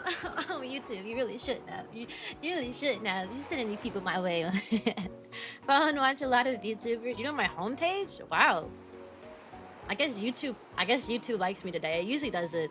I'm still pretty new to YouTube, so it doesn't really push me out the same way that like Twitch does. Like I know I'm on people's homepages for Twitch now. Took years to get there. I know it shows me it though. Are you gonna go for Twitch partner? Of course I'm gonna go for Twitch partner. Bro, I have been grinding the VTuber life for ages now. Fun fact, I've been streaming for 4 years now. I'm 4 years deep into streaming. Although I didn't take streaming seriously until this past year. November is when I got this model. The previous model was a model I made. I drew myself and I had somebody rig it. I'm also at your homepage too, Laser Pope. I love it. Hey friends. I hope you guys stick around. Stick around, please, please, please. Yeah, my I didn't start taking VTubing seriously until November. Before that, I kind of I streamed exclusively on like Saturdays and Sundays, and I just kind of played whatever whenever. Then over time, I did a big re-debut, you know, like I got a new model, I did like a debut, and that was my re-debut was me saying, okay, Cyan, I'm gonna take everything serious now. I'm gonna become a big VTuber someday and take over the world. But we got to work hard to get there first. So that was what my re-debut was. And ever since then, I had gotten myself a VTuber manager for a while so she could help me out. I started streaming a bit more consistently, trying to let people know at least a little bit in advance when I start streaming, although I can't say that I did that today. I'm sorry, I've been so busy lately. I usually at least let people know like 1 day in advance. In my Discord, you have to join the Discord. 1 day I usually let people know 1 day in advance when I'm going to stream. I just didn't today because I woke up late and I've been so busy this past week. I mean, I literally got proposed to this weekend. Okay, can you blame me? Can you blame me? Java Gamer, I would say it depends what you do streaming. I would like to know how to start streaming. Oh, okay, that's what you're gonna do. Do you have any tips? Oh, tips to start streaming? Oh my gosh, yes, I'm full of knowledge. I'm full of knowledge. I've had multiple VTuber managers to give me a ton of tips and tricks. I am full of knowledge. Compared to Twitch, there's like a 0.5-second. That's good though. Last time I streamed, there's a huge delay. Hold on, let me drop the Discord and YouTube. There we go, YouTube. That's my Discord. Please join that if you want to know when my streams are coming up. It's a good model. It's actually, my VTuber model is actually a pretty cheap one. I'm not gonna lie, this model is really cheap. One thing I'm really good at is finding deals. I'm very good at finding deals. I got this model rigged for 150 and I got the model made for 100. No, sorry, I had add-ons to this model, so it came out to be more like 250. But like the base price for like a full body model from this artist was literally 100 at the time. And the artist, it isn't really cheap. It's really cheap. Yes, please join the Discord just to yap. I'm a yapper. I'm in main chat all the time. I don't join the voice chat often, but I do sometimes. But I mostly just yap in main chat like 24/7. Uh, but I guess the biggest tip I could give for like starting streaming though, because like streaming is hard. You really just have to make sure you're not getting discouraged. Like you just have to keep going. Honestly, you really have to keep going, because what happens with Twitch is people all the time, you go on Twitter, you see like all these VTubers, oh, they have a community, they're talking to blah blah blah. You get like, you go and you join their Discord, you see hundreds of people in their Discord, you go to their streams, oh my god, she has how many people watching her on both YouTube and Twitch? Oh my god, there's so many people. Oh, I want that too. And then you start streaming, and then you realize, oh, there's nobody here, because everybody starts at 0. And people don't really talk about that enough. We all start at 0. Everybody starts with nobody watching them, with nobody following their Twitter. And no, you're not going to blow up spontaneously by making one fancy Twitter post. Wow. Or one fancy YouTube video reel, or one stream, because that happens, but very occasionally, very rare. It's like that type of stuff gets pushed out to the public a ton because like it's going viral or whatever, but that's like such a rare subset of people. And like, but a lot of people, I've noticed that a lot of people come into streaming expecting like a random like blow up moment. Like they literally stream and they're like, dang, I've been streaming for 1 year, why is only 2 people watching? It just happens. It just takes a lot of time to grow. But the biggest tip I will give, if you want like to build a community quicker, is to, I've said it before, I've said it again, Twitch is the worst place to grow. Like natively, if you only stream on Twitch, you will grow so slowly. It will take ages for you to get your first few views. It will take you ages to do anything. The best method for growth for like your channels and stuff is to get involved with shorts. Making like YouTube shorts, TikTok shorts, Instagram shorts, stuff like that, because that really points you, or get adopted by a larger creators community. That works too. Welcome to my puppy parade, Mr. Saruke. Because Twitch doesn't advertise you as a streamer until they don't advertise you until you have X amount of viewers. Like I don't end up on the homepage recommendation for people unless my stream, like my viewers are in the double digits. But when you first started streaming, you're not going to be the double digits, like at all. When you first started streaming, you're going to be in the 1s and the 2s and the 3s. That's what it's going to look like when you first start streaming. So Twitch is not going to push your content out. It's not. It is not. It is going to be impossible for people to find you unless you're playing like a game that like not many people are streaming. It's not going to recommend you at all. So the best place, like I said, is shorts, like YouTube shorts, because whatever short you can make, if you make a short that's under a minute, you can post it to Instagram, TikTok, and YouTube all at the same time. That's 3 extra platforms of publicity. And the way platforms work when it comes to shorts, they tend to prioritize those more than like normal posts. So you'll have that coming out too. And you do have to be consistent too, what Poco said. But honestly, shorts are literally the way to go. Like I can vouch for shorts. I could literally show you my analytics like right now, before and after I started posting shorts, if you're curious to see that. I don't know if anyone cares. It's also, you should look at statistics when you should stream. Yeah, when you should stream is important. Like pay attention to where your community is.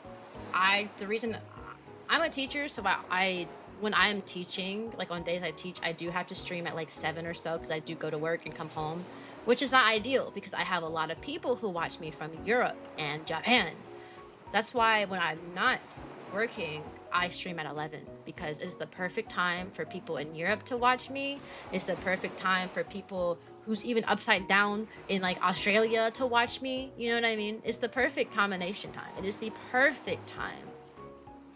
Have you seen someone post a short that's literally a short video about just the shorts we wear? I mean, that's a fun idea though. Miss Cyan, what do you teach at your school? I'm a kindergarten teacher, so I teach every subject to the kids. I teach them math, science, social studies, how to read, how to write. I teach them everything, to be honest.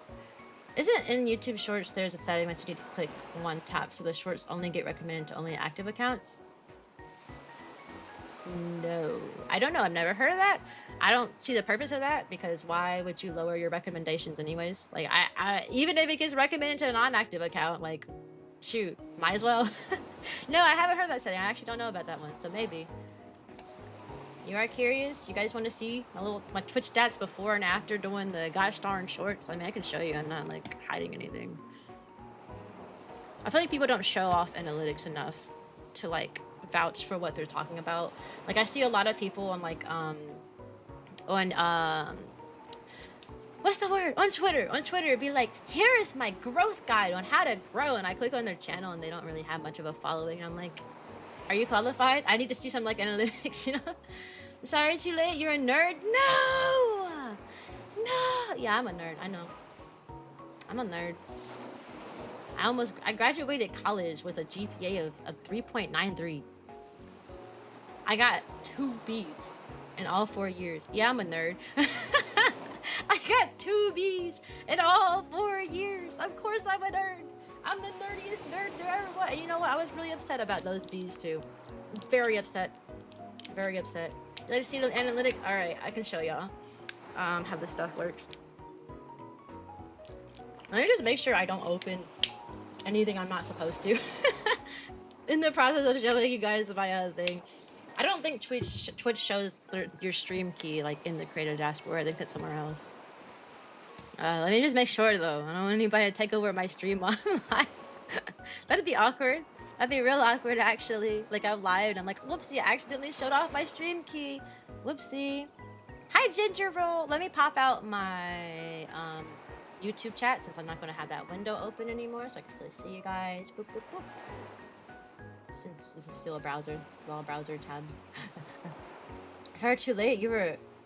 I don't even know what that means, potato head. Should I feel offended? Aw, man, dang! I can't believe you call me that. Oh my god. Oh my god. Let me make sure. Let me look at the analytics to make sure there's no like personal information. I don't think there is in most of these pages.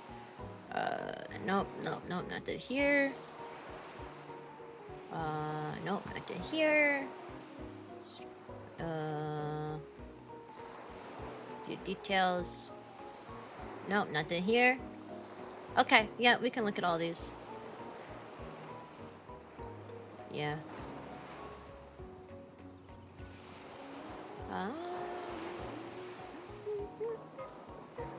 Okay, perfect.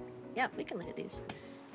So let me share my screen. We're gonna have to switch rooms though. Can't be sharing my analytics in my little talkie room. Let's go to my game room, the room with the games. I don't care for professionalism. I'm just gonna switch screens. I don't care to be professional, bro. Let me just just switch rooms. You guys have to stare into the black void until I set these things up. I ain't trying to be professional. Welcome to the Puppy Parade Polytonic.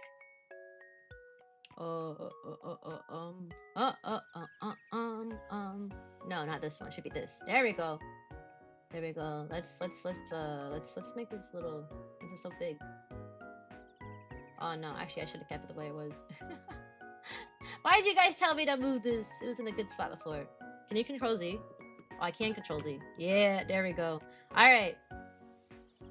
If we're talking about a streaming like stats and like tips, when it comes to tips, what I like to say, I do say doing shorts is really important. Let me show you why.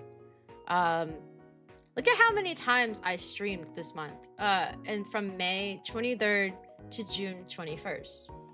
I streamed 1, 2, 3, 4, 5, 6 times. But despite that, I still gained 322 followers.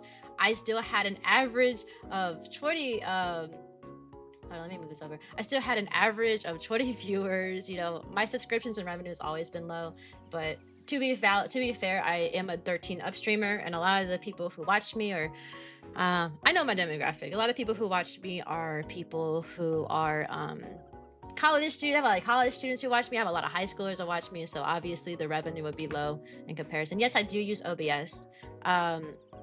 But before I started doing all of that, this is the month before I started doing shorts. Before I started posting to YouTube for shorts, to TikTok, to Instagram, I had an average viewership about 8, and I gained about like, I would say about 80 followers per month, maybe 80 to 90.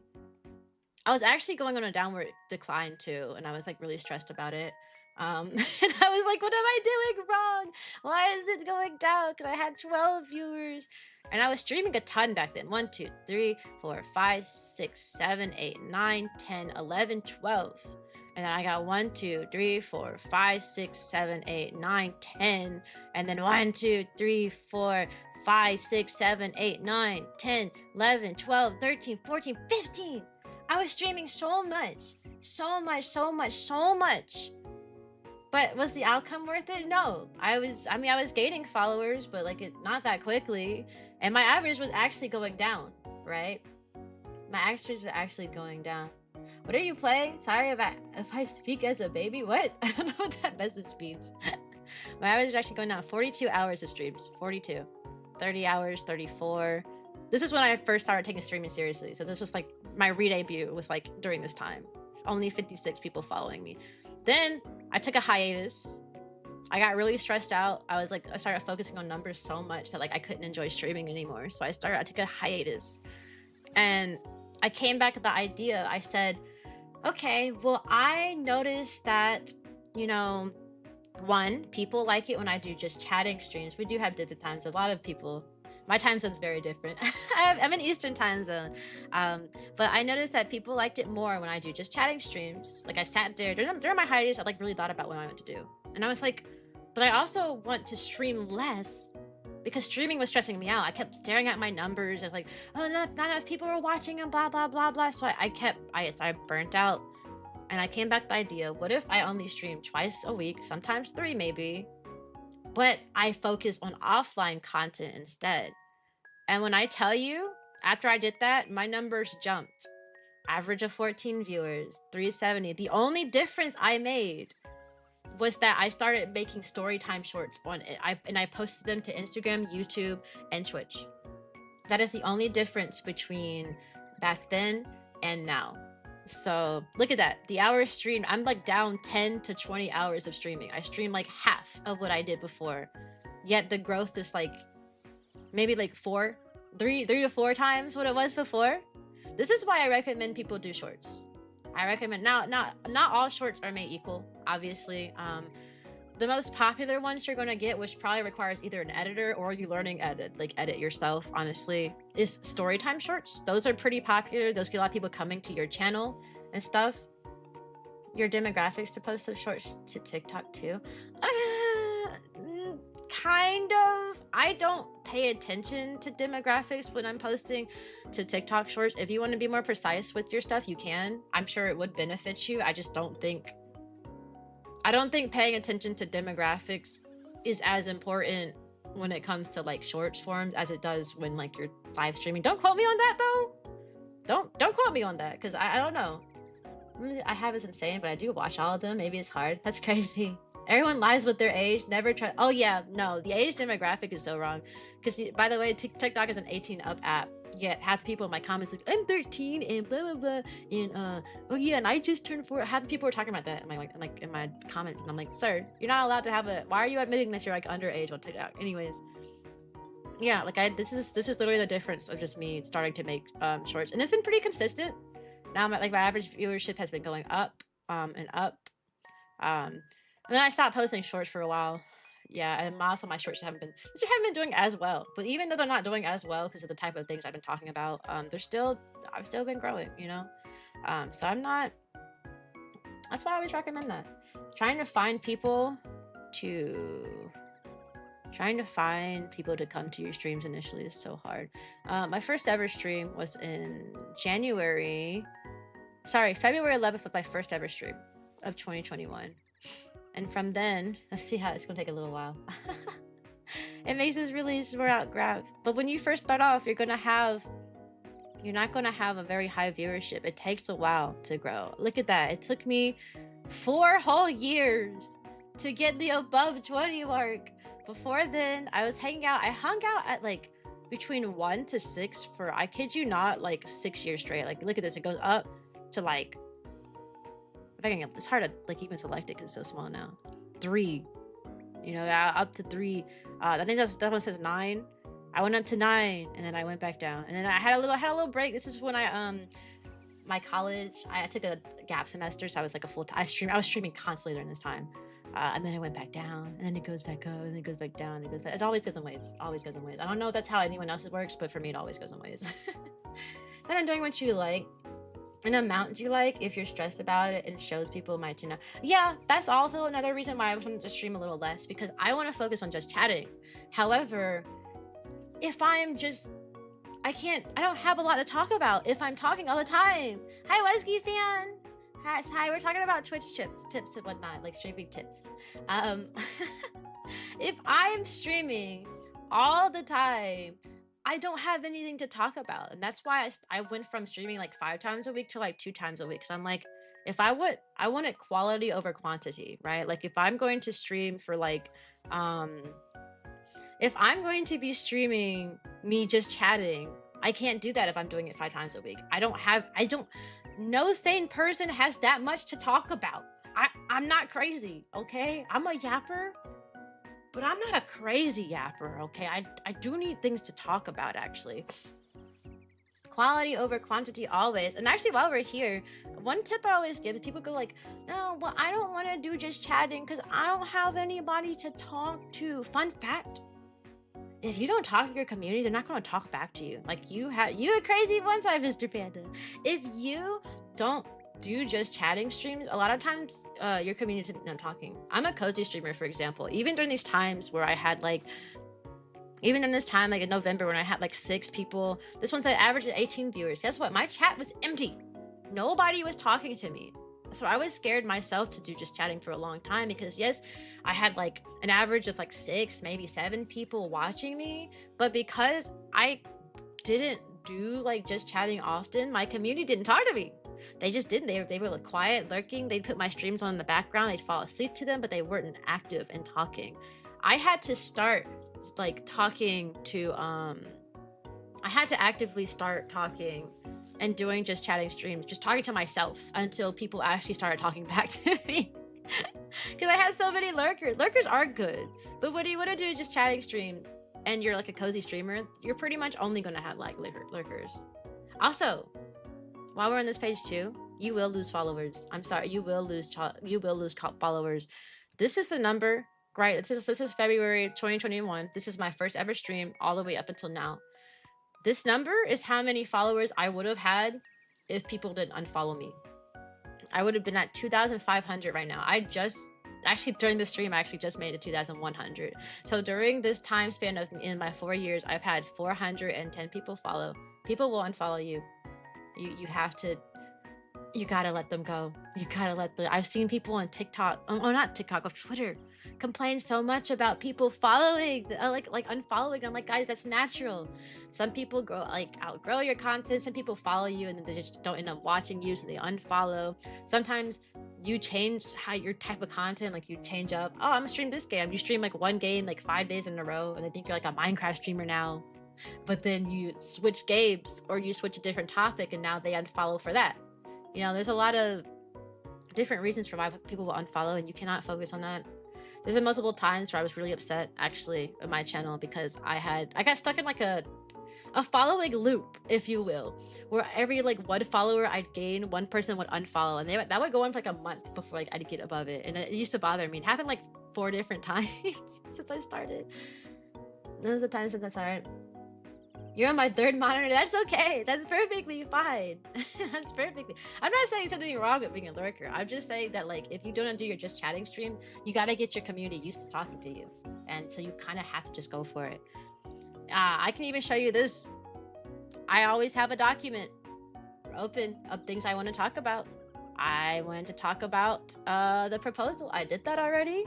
We could talk about anytime I think of any topic I want to talk about, I write it in a document. That way you don't have to sit there and be like, what do I talk about now? I don't know. Anytime anything exciting happens, just write it down. Anytime you have anything that you talk to somebody about during the week, write it down. That's what I do. Anytime something happens. I haven't talked about this yet. I'm going to. We're planning a trip to the beach. I haven't talked about this yet. And this is basically just the concept of Kotara does all the cooking, I do the cleaning. I think it's a fun concept, so I talked about that. This is just Google Docs. Decorating the house. I did mention decorating the house. I did not mention making everything blue. Hi, boy lover! Model updates. I talked about that last stream, and I might mention it again. New manager, I mentioned that. ASMR. I've been doing ASMR stuff. You know what I mean? This is a document. Welcome to the Puppy Pray Boy. This is a document of my just chatting topics, things that I want to talk about. Sometimes this document is very popular, it's a billion things. Sometimes it's not. If I remember a fun story, I type it in the document.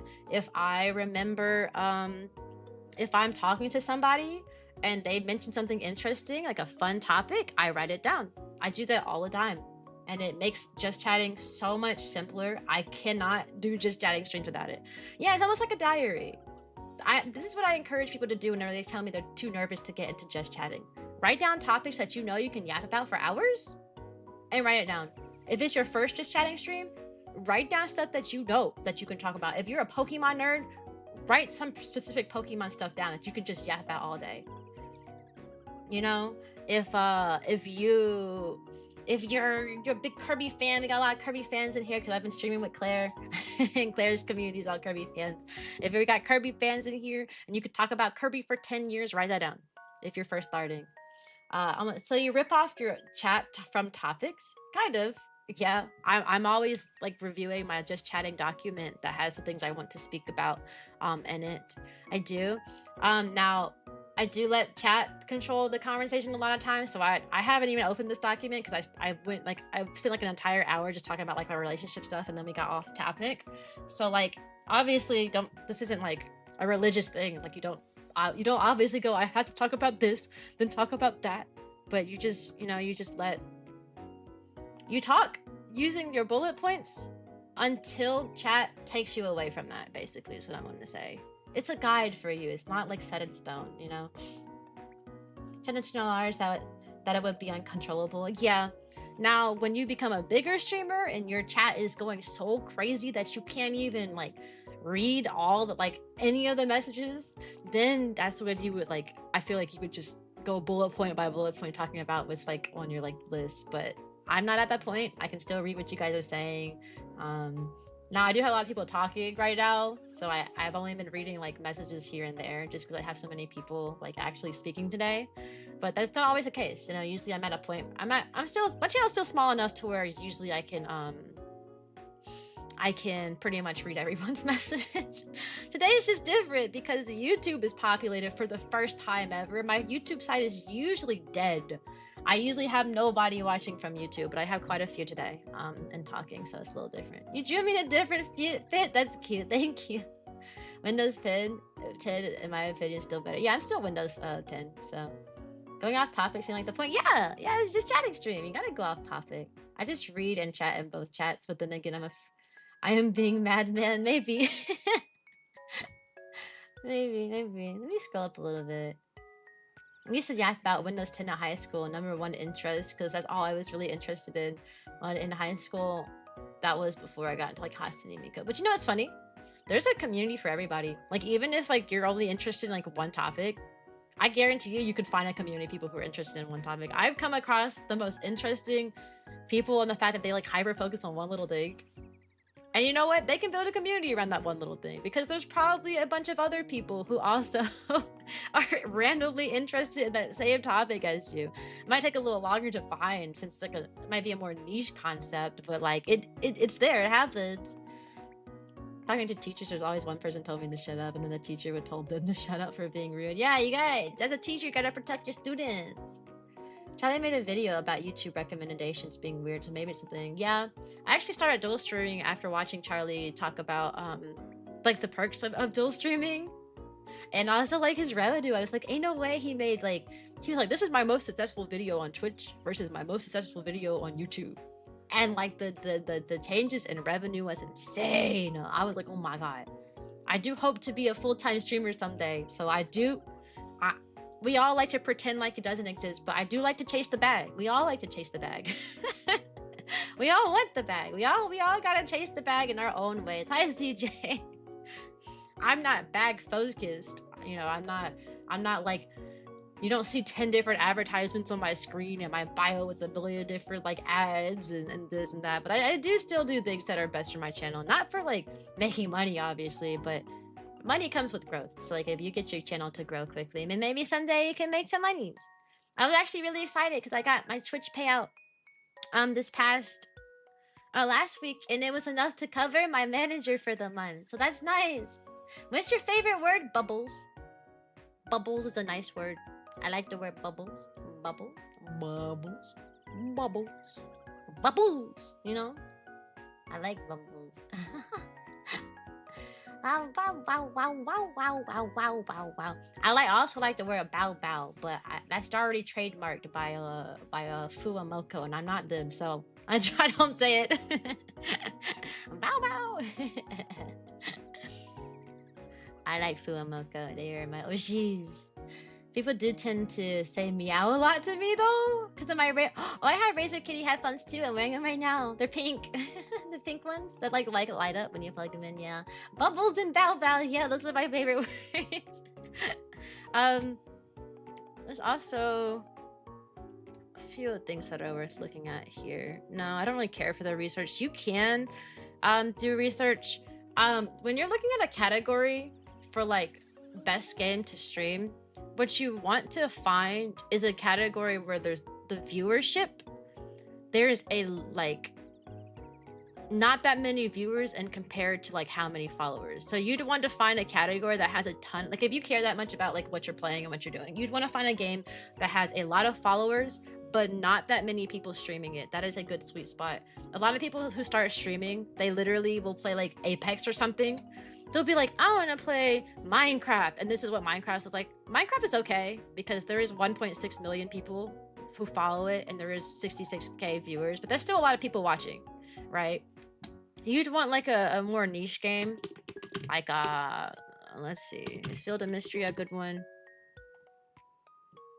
No. See, this is a bad ratio. You got 6.6k followers, but you got 1.4k viewers. That means if you were to stream this, probably there's a high chance that nobody would come across your channel. And a lot of people, when they first start streaming, they go, I'm gonna stream Apex Legends.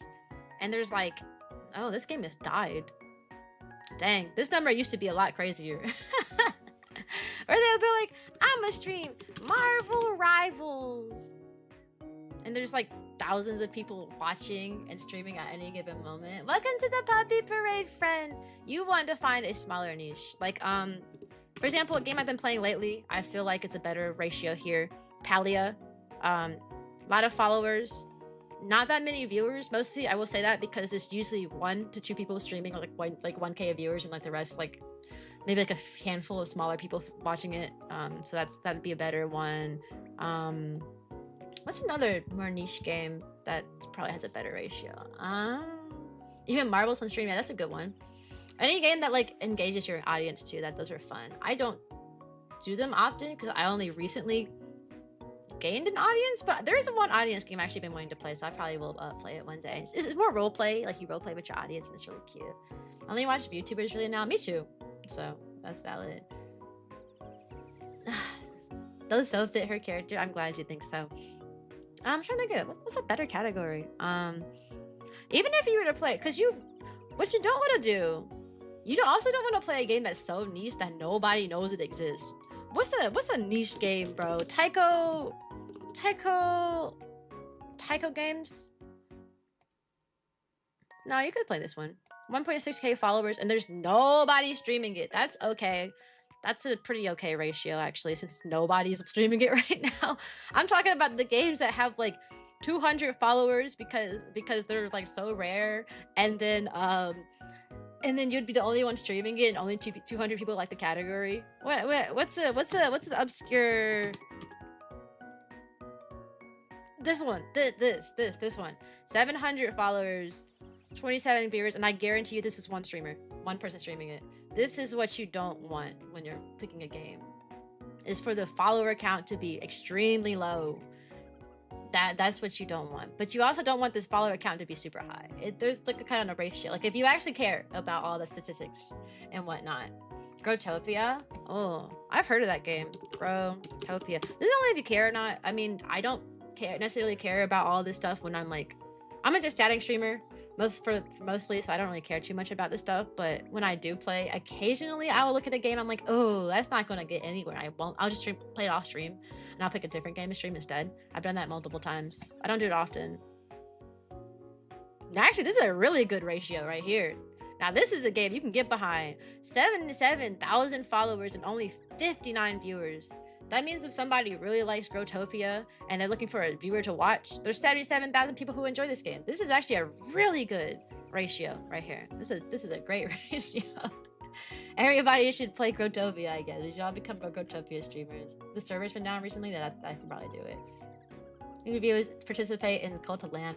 That game looks kind of boring though. Like I've seen Cult of Lamb stuff. It doesn't look that interesting. Yeah, write that down. Yeah, guys, write it down. Yeah, this is something that I don't look at this stuff, but like if you're like truly like want to be a gaming streamer, I feel like this stuff is actually valid. I don't know how well this stuff is useful. At least this particular stuff, like the best time, average viewer per channel. Yeah, I guess this would be pretty useful. Like if you wanted to like make sure you maximized your output with what game you're playing and whatnot, that would be pretty useful. But yeah, that ratio is important. That ratio is very important. You do not want to play a game where nobody's going to find you. For example, Fortnite, no one's going to find you if there's 48,000 viewers. No one's going to find you. No one's going to see your stream. You are not going to get new people coming in if you only play Fortnite. I mean, you can. You just have to like stream it like constantly all the time. But it's really hard to get somebody to come across your stream when there's 48,000 other people watching it. You know what I mean? Is that a threat? No, not really. You can do it. I have seen people grow from playing games like this, but you have to be consistent and you have to go outside Twitch if you want to be like a Fortnite streamer. For example, if you play a popular game like this, you actually probably would benefit more from making shorts than like just streaming natively. Because shorts, if it's a popular game, that short is going to become popular very quickly if it's a really good clip, for example. Because everyone knows the game, everyone knows like what it's about and whatnot. So I actually feel like if you stuck to one game that's huge, you could benefit from shorts a lot more. But that's my personal opinion. I don't play Fortnite, so I don't play Fortnite. Google auto translate that to RimWorld. I actually like RimWorld. That's a fun game. That is a fun game indeed. How would forts do? I see a pretty rich. I've never heard of forts. Forts? That's a good ratio. There's one person streaming it and 23,000 followers. So that's a ratio that's important. Because if someone's following a category, what happens is Twitch will recommend like anybody who like on like their homepage, they'll be like, these are people who are streaming like your favorite game Forts right now. Which means that will get up like 23,000 followers. Now you don't know who's like active and who's not, but like if there's only one person streaming it, then there's a high chance that somebody who's looking for somebody to watch somebody playing this game will be ready, like there. You know what I mean? RimWorld. Yes, I played RimWorld and I played Project Zomboid. I did have quite a few people coming in when I played RimWorld. I don't think Project Zomboid is as popular, so it might be. Oh, this is a lot more popular than it was a few years ago. Yeah, that's a pretty good ratio. I did used to stream RimWorld a long time ago. That was like before I was like family friendly. Like I am extremely friendly these days now. So I probably won't stream it again. But yeah, that's less of a good ratio, but it's still a pretty okay one because you got like 600,000 and then you got 10K. But I wouldn't stream this if I was starting, just because there's so many people watching right now, like so many people streaming right now. Only Up, yeah, I remember Only Up. like the supermarket simulator. That would probably be supermarket simulator was oversaturated for a while. I don't recommend playing a game. Yeah, that's a good one. I wouldn't recommend playing a game when a game first releases. If you play a game that is popular and it just releases, you will not be seen. I will tell you that right now. You will not get new people. Your community might be happy though because you're playing a game, but you will not get new people coming in. For example,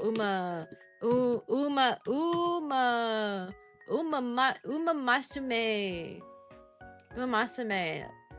This one's getting a pretty big following, but because it's so popular and it just dropped, like there's so many people who are actively streaming right now to the point where like it's probably, yeah.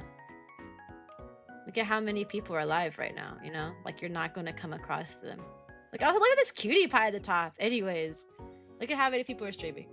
That's a lot of people. You're gonna get stuck in the sea of a million people streaming, and they're all VTubers.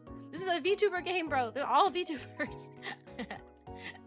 So you don't want to get stuck in the sea of like a million people streaming. They're all VTubers, bro. Like they everything, yeah. Yeah, it was popular. Only got removed off Steam. I got removed off Steam for AI assets? No, I didn't know about that actually. I didn't know that Only Up got removed. That's not good for a community game. Yeah. One hand clapping. Is that a game or is that like you just clapping with one hand? I don't know. What is it? Discovery. This one is kind of important when you look at statistics, because what you want to look at, you want to look at this right here to see if the tags are doing their job, right? This tag is doing its job, it's getting impressions. This one is not. So I would probably, for example, I would probably go back and change it. Yeah. The tags that do their job you keep, like woman, that's getting impressions, VTubers getting impressions, black is getting impressions, African American is not. So this is a tag you'd want to change out. Anyone can join. I think that tag ought to, I use that tag one time, so that this is not a good reference. I use it only one time.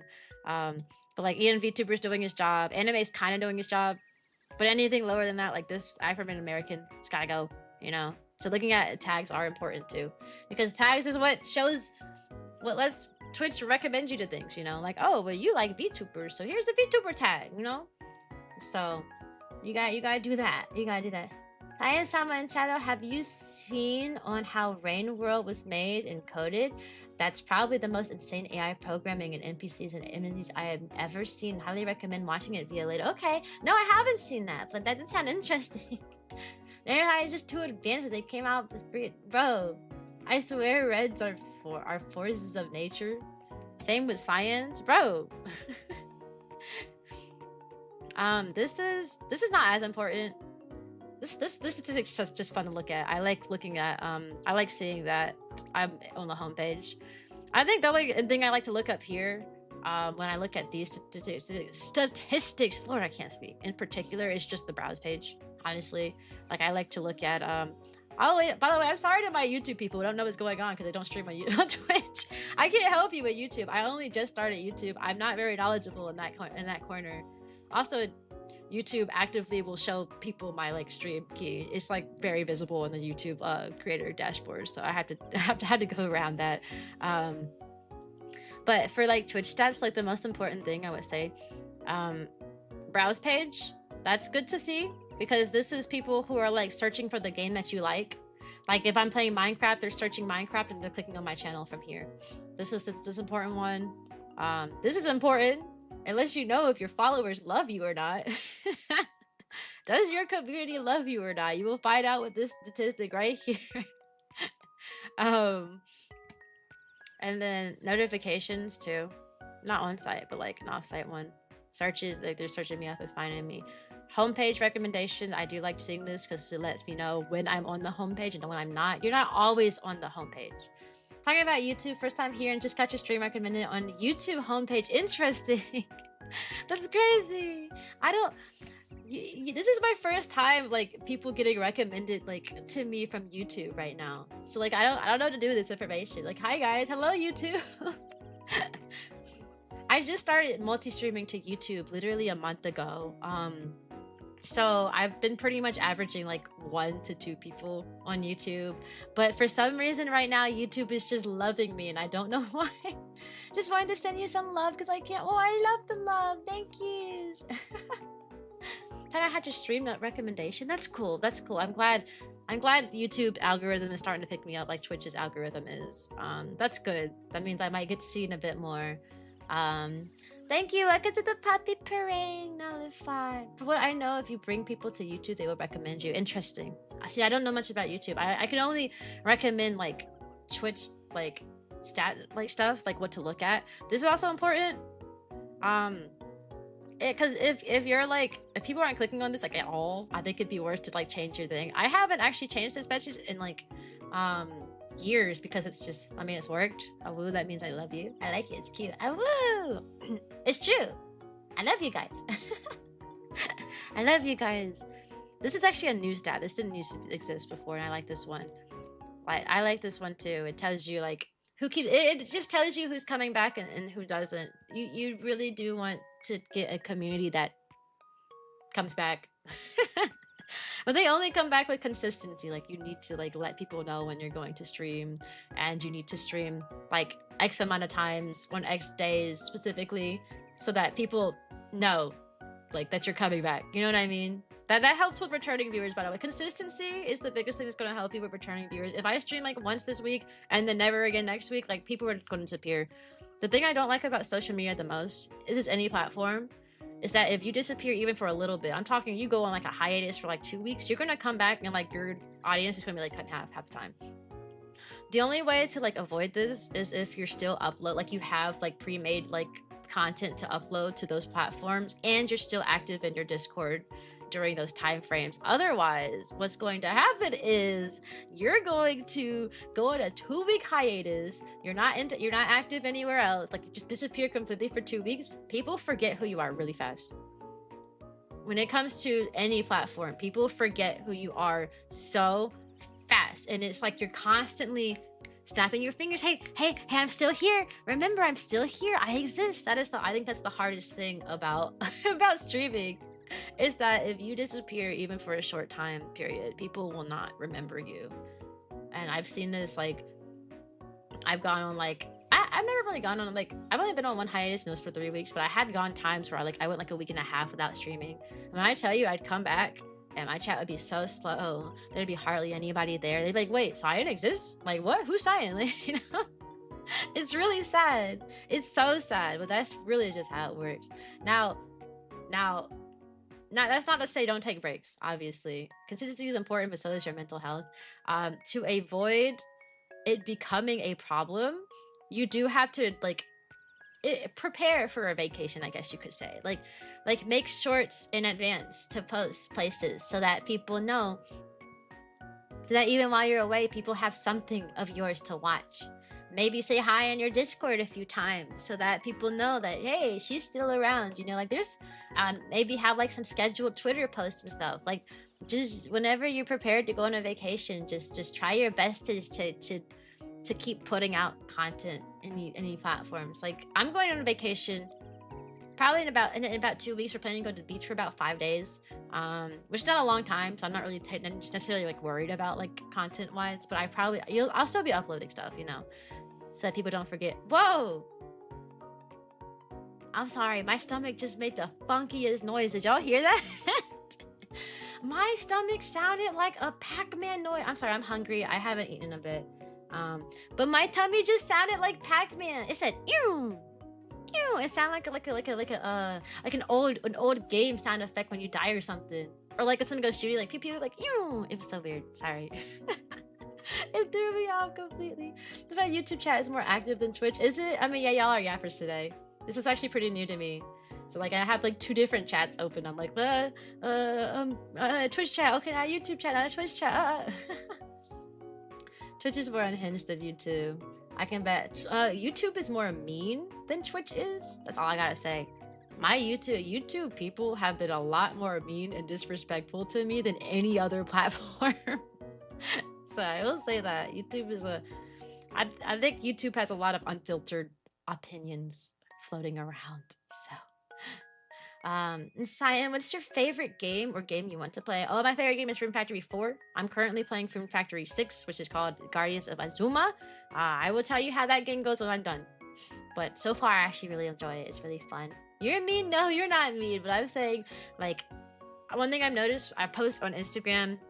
I mean, I've been streaming to Twitch for 4 years. I post on YouTube, Instagram, and TikTok. All the same material, mind you. Whatever gets posted on TikTok and Instagram gets posted on YouTube. I just copy and paste the same shorts to different platforms. And when I tell you, the comments on TikTok are friendly and lovely and opening. They welcome me with open arms. And YouTube is friendly and lovely and they welcome me with open arms. But YouTube, they're so mean. And I'm like, bro, I didn't even do nothing. It'd be the same TikToks that like performed well and people loved, and they're like, oh my god, I love Cyan, she's so nice, and oh, she's talking about this topic, oh, I can relate to this topic so much. And then they and then we go, and then I posted it to YouTube, and it's like, I can't believe you'd say that, Cyan.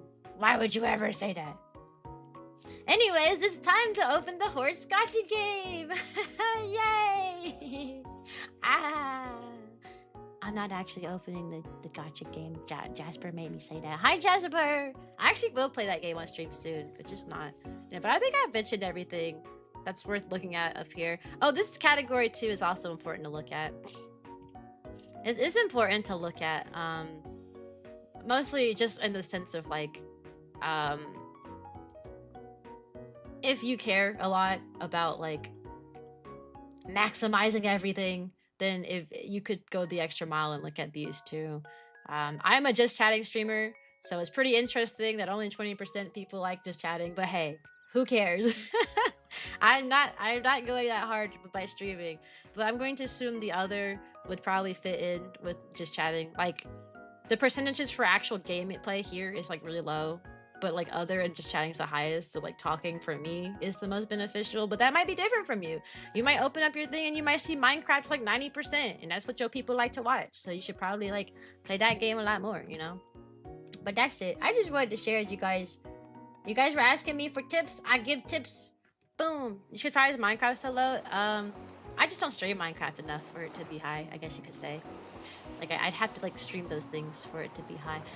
Uh-oh, my YouTube chat disappeared. Let me get it back. Boop. There we go. No one will find you. The not threat. Repeat it.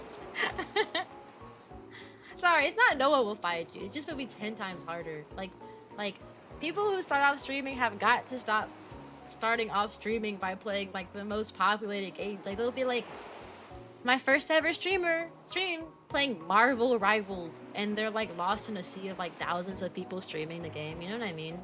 Like it becomes really hard to be found when you do that. Like super hard. That's why I wanted to like show us like the categories, like the ratios and stuff that are like a bit more beneficial than just jumping straight into a game that has like already hundreds and hundreds and hundreds and even thousands, depending on like Fortnite probably got about thousands of people streaming it right now. It's just, you just get lost in the sea. You get lost in the sea of streamers. There's so many streamers. There's so many streamers. I'm gonna make Minecraft higher though on my watch list, because I'm probably gonna stream it more. I found a server I like, an SMP that I looks really cute, and I do at least want to have a few streams playing it. But you know, at the end of the day, I'm a just chatting streamer, so that doesn't really matter whether I play decide to play that game or I decide to not. Content is a really important thing. You also have to like what you're playing. Yes, you have to like what you're playing. Please do not play a game just because it's going to get you the most attention. That sounds miserable. I would literally cry.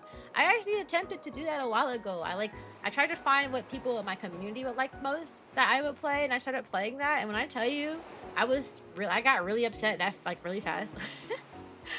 Like I got burnt out in the span of like 2 seconds because I was like, I would have played this game that people like. I kind of like it. I don't really feel like playing it now, but they like it, so. But at the end of the day, my calling is just to talk. I am a certified yapper. I yap 24/7. I yap here, I yap there, I yap everywhere. I yap to the left, I yap to the right. Let's dance tonight. You know, I'm the top tier yapper. That's all I do. So, I mean, I decided to focus on yapping because I could. I mean, I'm sure y'all figured it out by now. I can talk for hours about a lot of nothing. So, I mean, y'all saw I literally showed y'all my just chatting document, my notes. There's only 1, 2, 3, 4, 5, 6, 7 bulletins up here, and I've only talked about one of them, and I'm 2 hours in. You know what I mean? Like, I am a certified yapper. I am. I only talked about one thing on my thing that I wrote down to talk about. Like, and we're 2 hours in. We're 2 hours and 5 minutes into stream.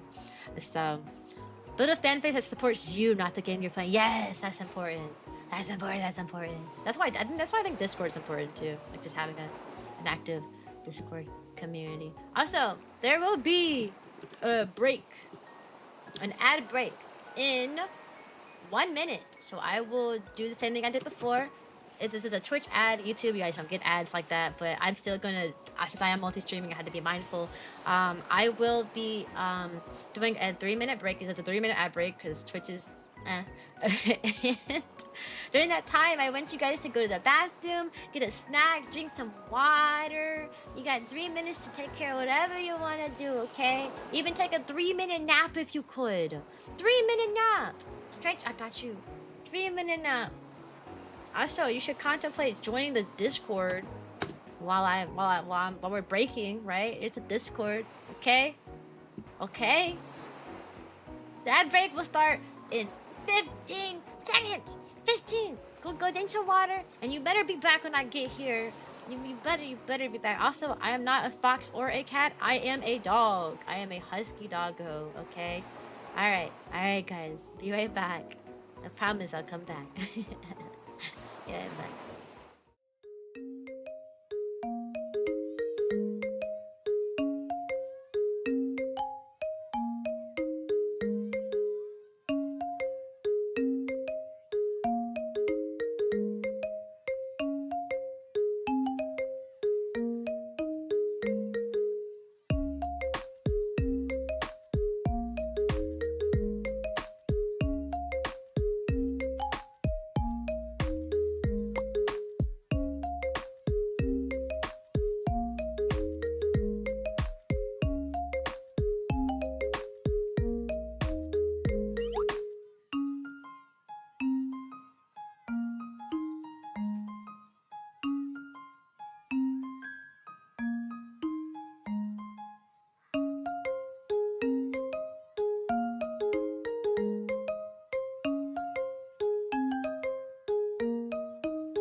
promised I would come back. And I did! You guys are missing me? Because I am missing you. What other game shall we recommend? Oh my god, are y'all plotting? Are y'all doing in the YouTube side? Are y'all plotting over there? Oh, hi Sonic, how are you? It's Sonic. Sonic the Hedgehog. I'm no faker. Fake. Fake. You're not even good enough to be my fake. I'll make you eat those words, you know? You know? You know? Sorry, it was so cringe. It made me cough. How is everybody? Okay, I showed y'all my just chatting list. I'm like actually going to go to like topic number 2 of this list. I showed y'all I had like 7 things I wrote down and I only like talked about one of them. I do want to mention the trip to the beach though. Because me and Kataru will be going, most likely be going on vacation if he gets approved, like his vacation time is approved. He put it in today. We will be going on vacation from Wednesday the 30th up until Sunday the 3rd.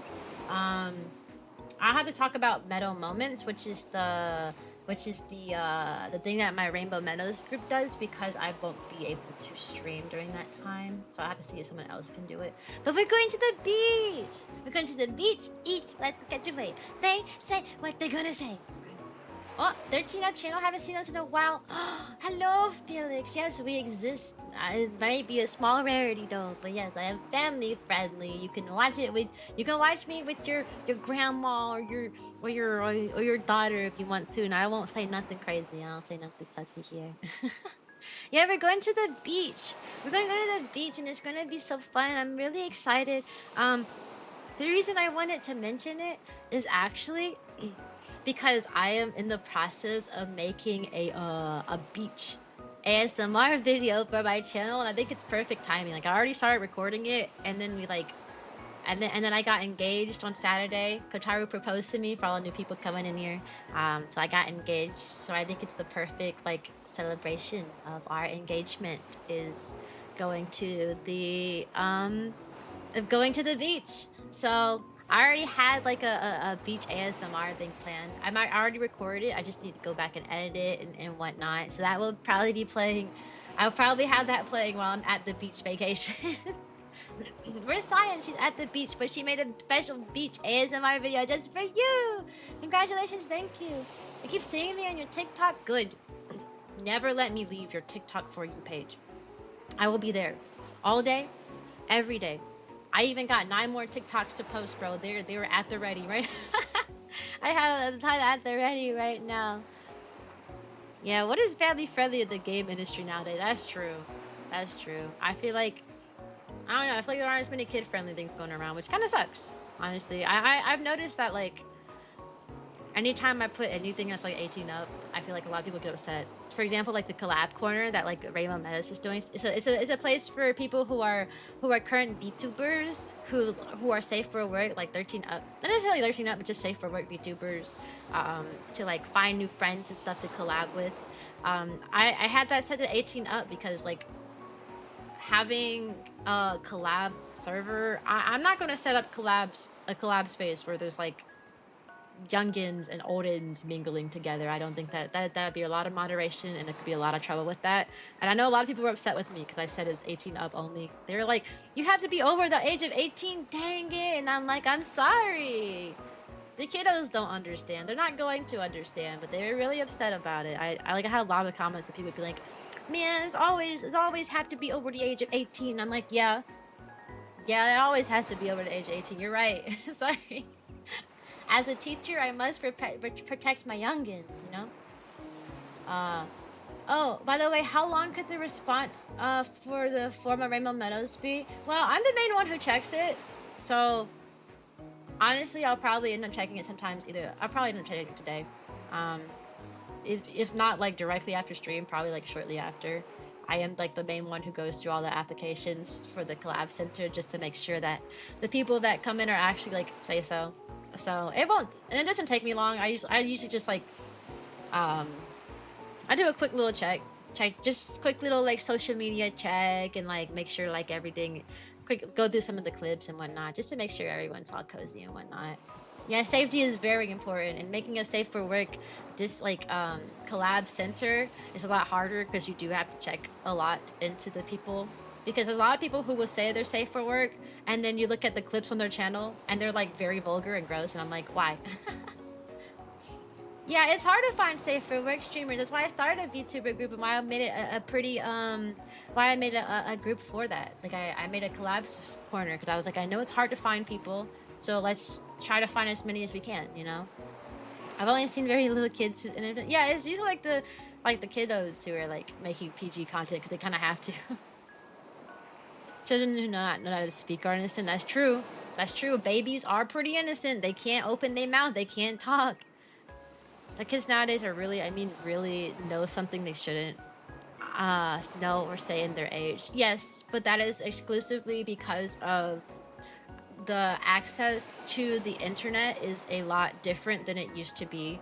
From a teacher's perspective, in particular, a lot of kids consume what I could say is brain rot. Honestly, the only way I could describe it as is brain rot.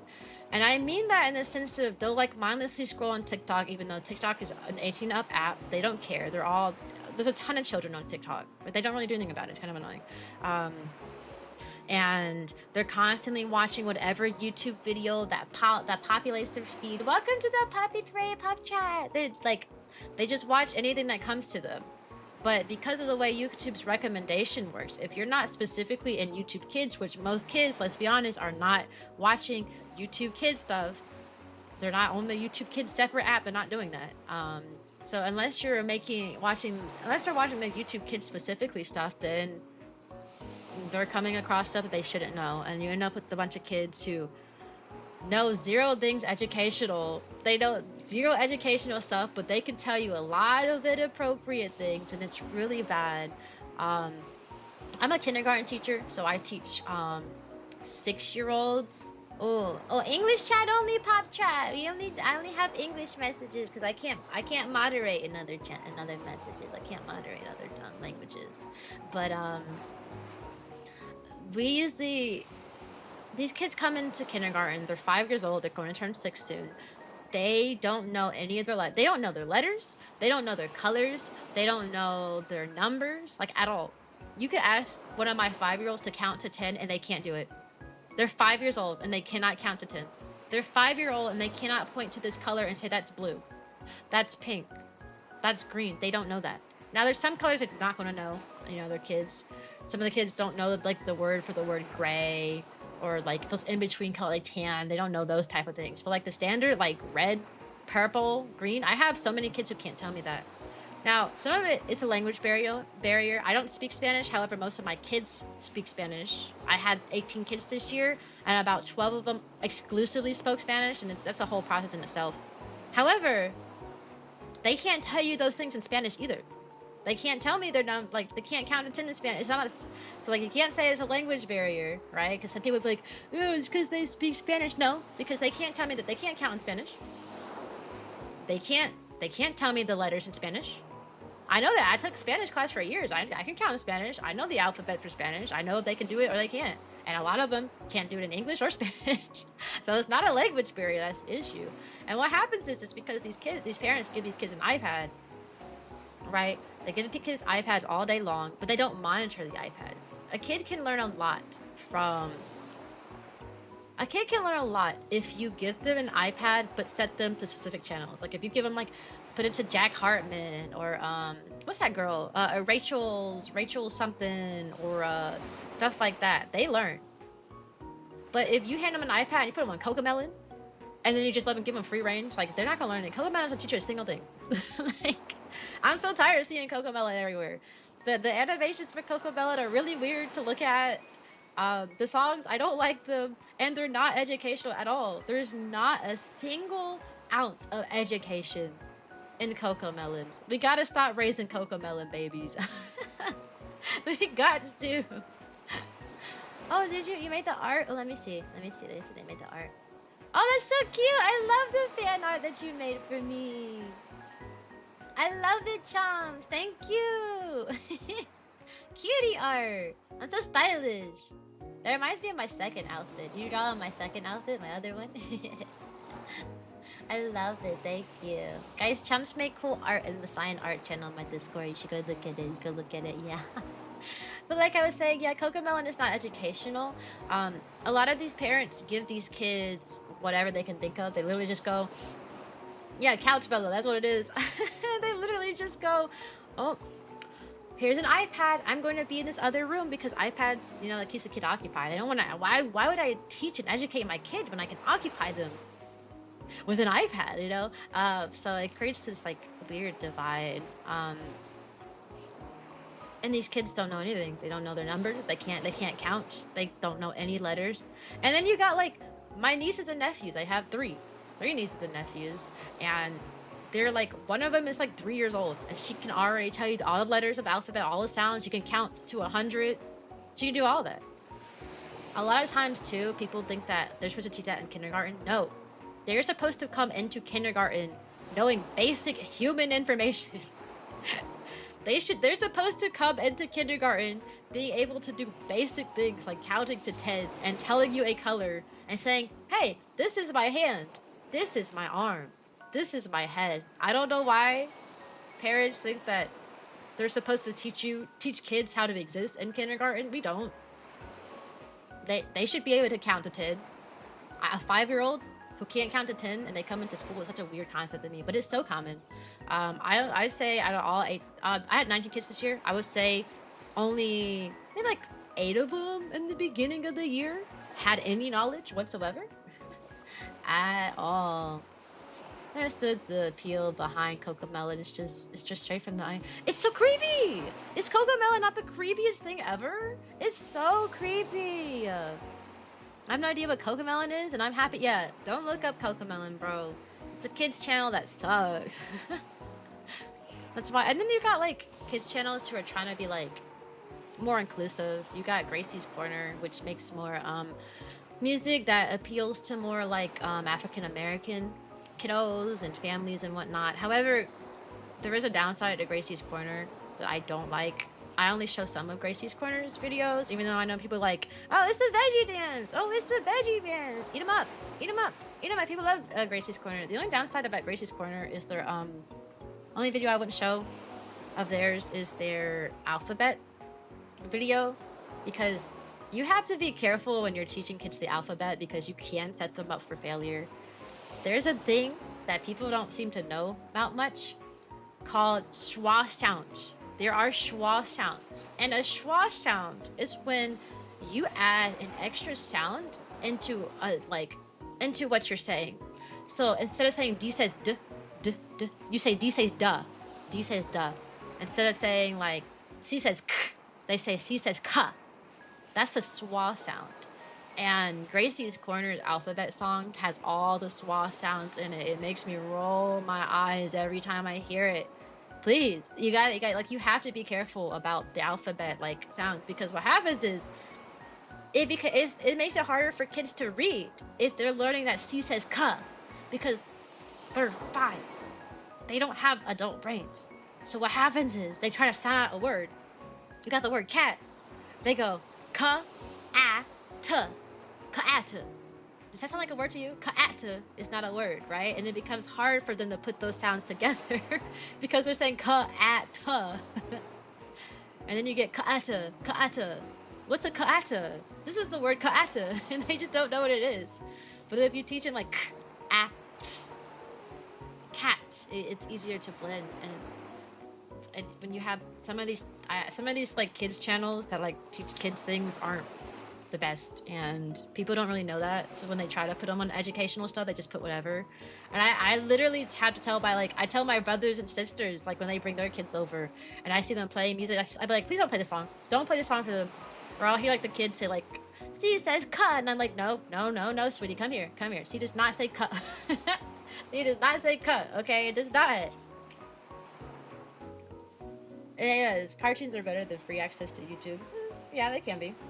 Well, cartoons are moderated a bit better too, and some cartoons let it teach it. Like Elmo, like Sesame Street. I use Sesame Street to teach my kids. I played Elmo's videos all the time because they teach social emotional skills, which is like the skills to how to share with others, how to be kind to each other, what a friend is, type of things. That's why I like Sesame Street. I use that. We watch those in the morning when we talk about like feelings and kindness and helping each other and whatnot.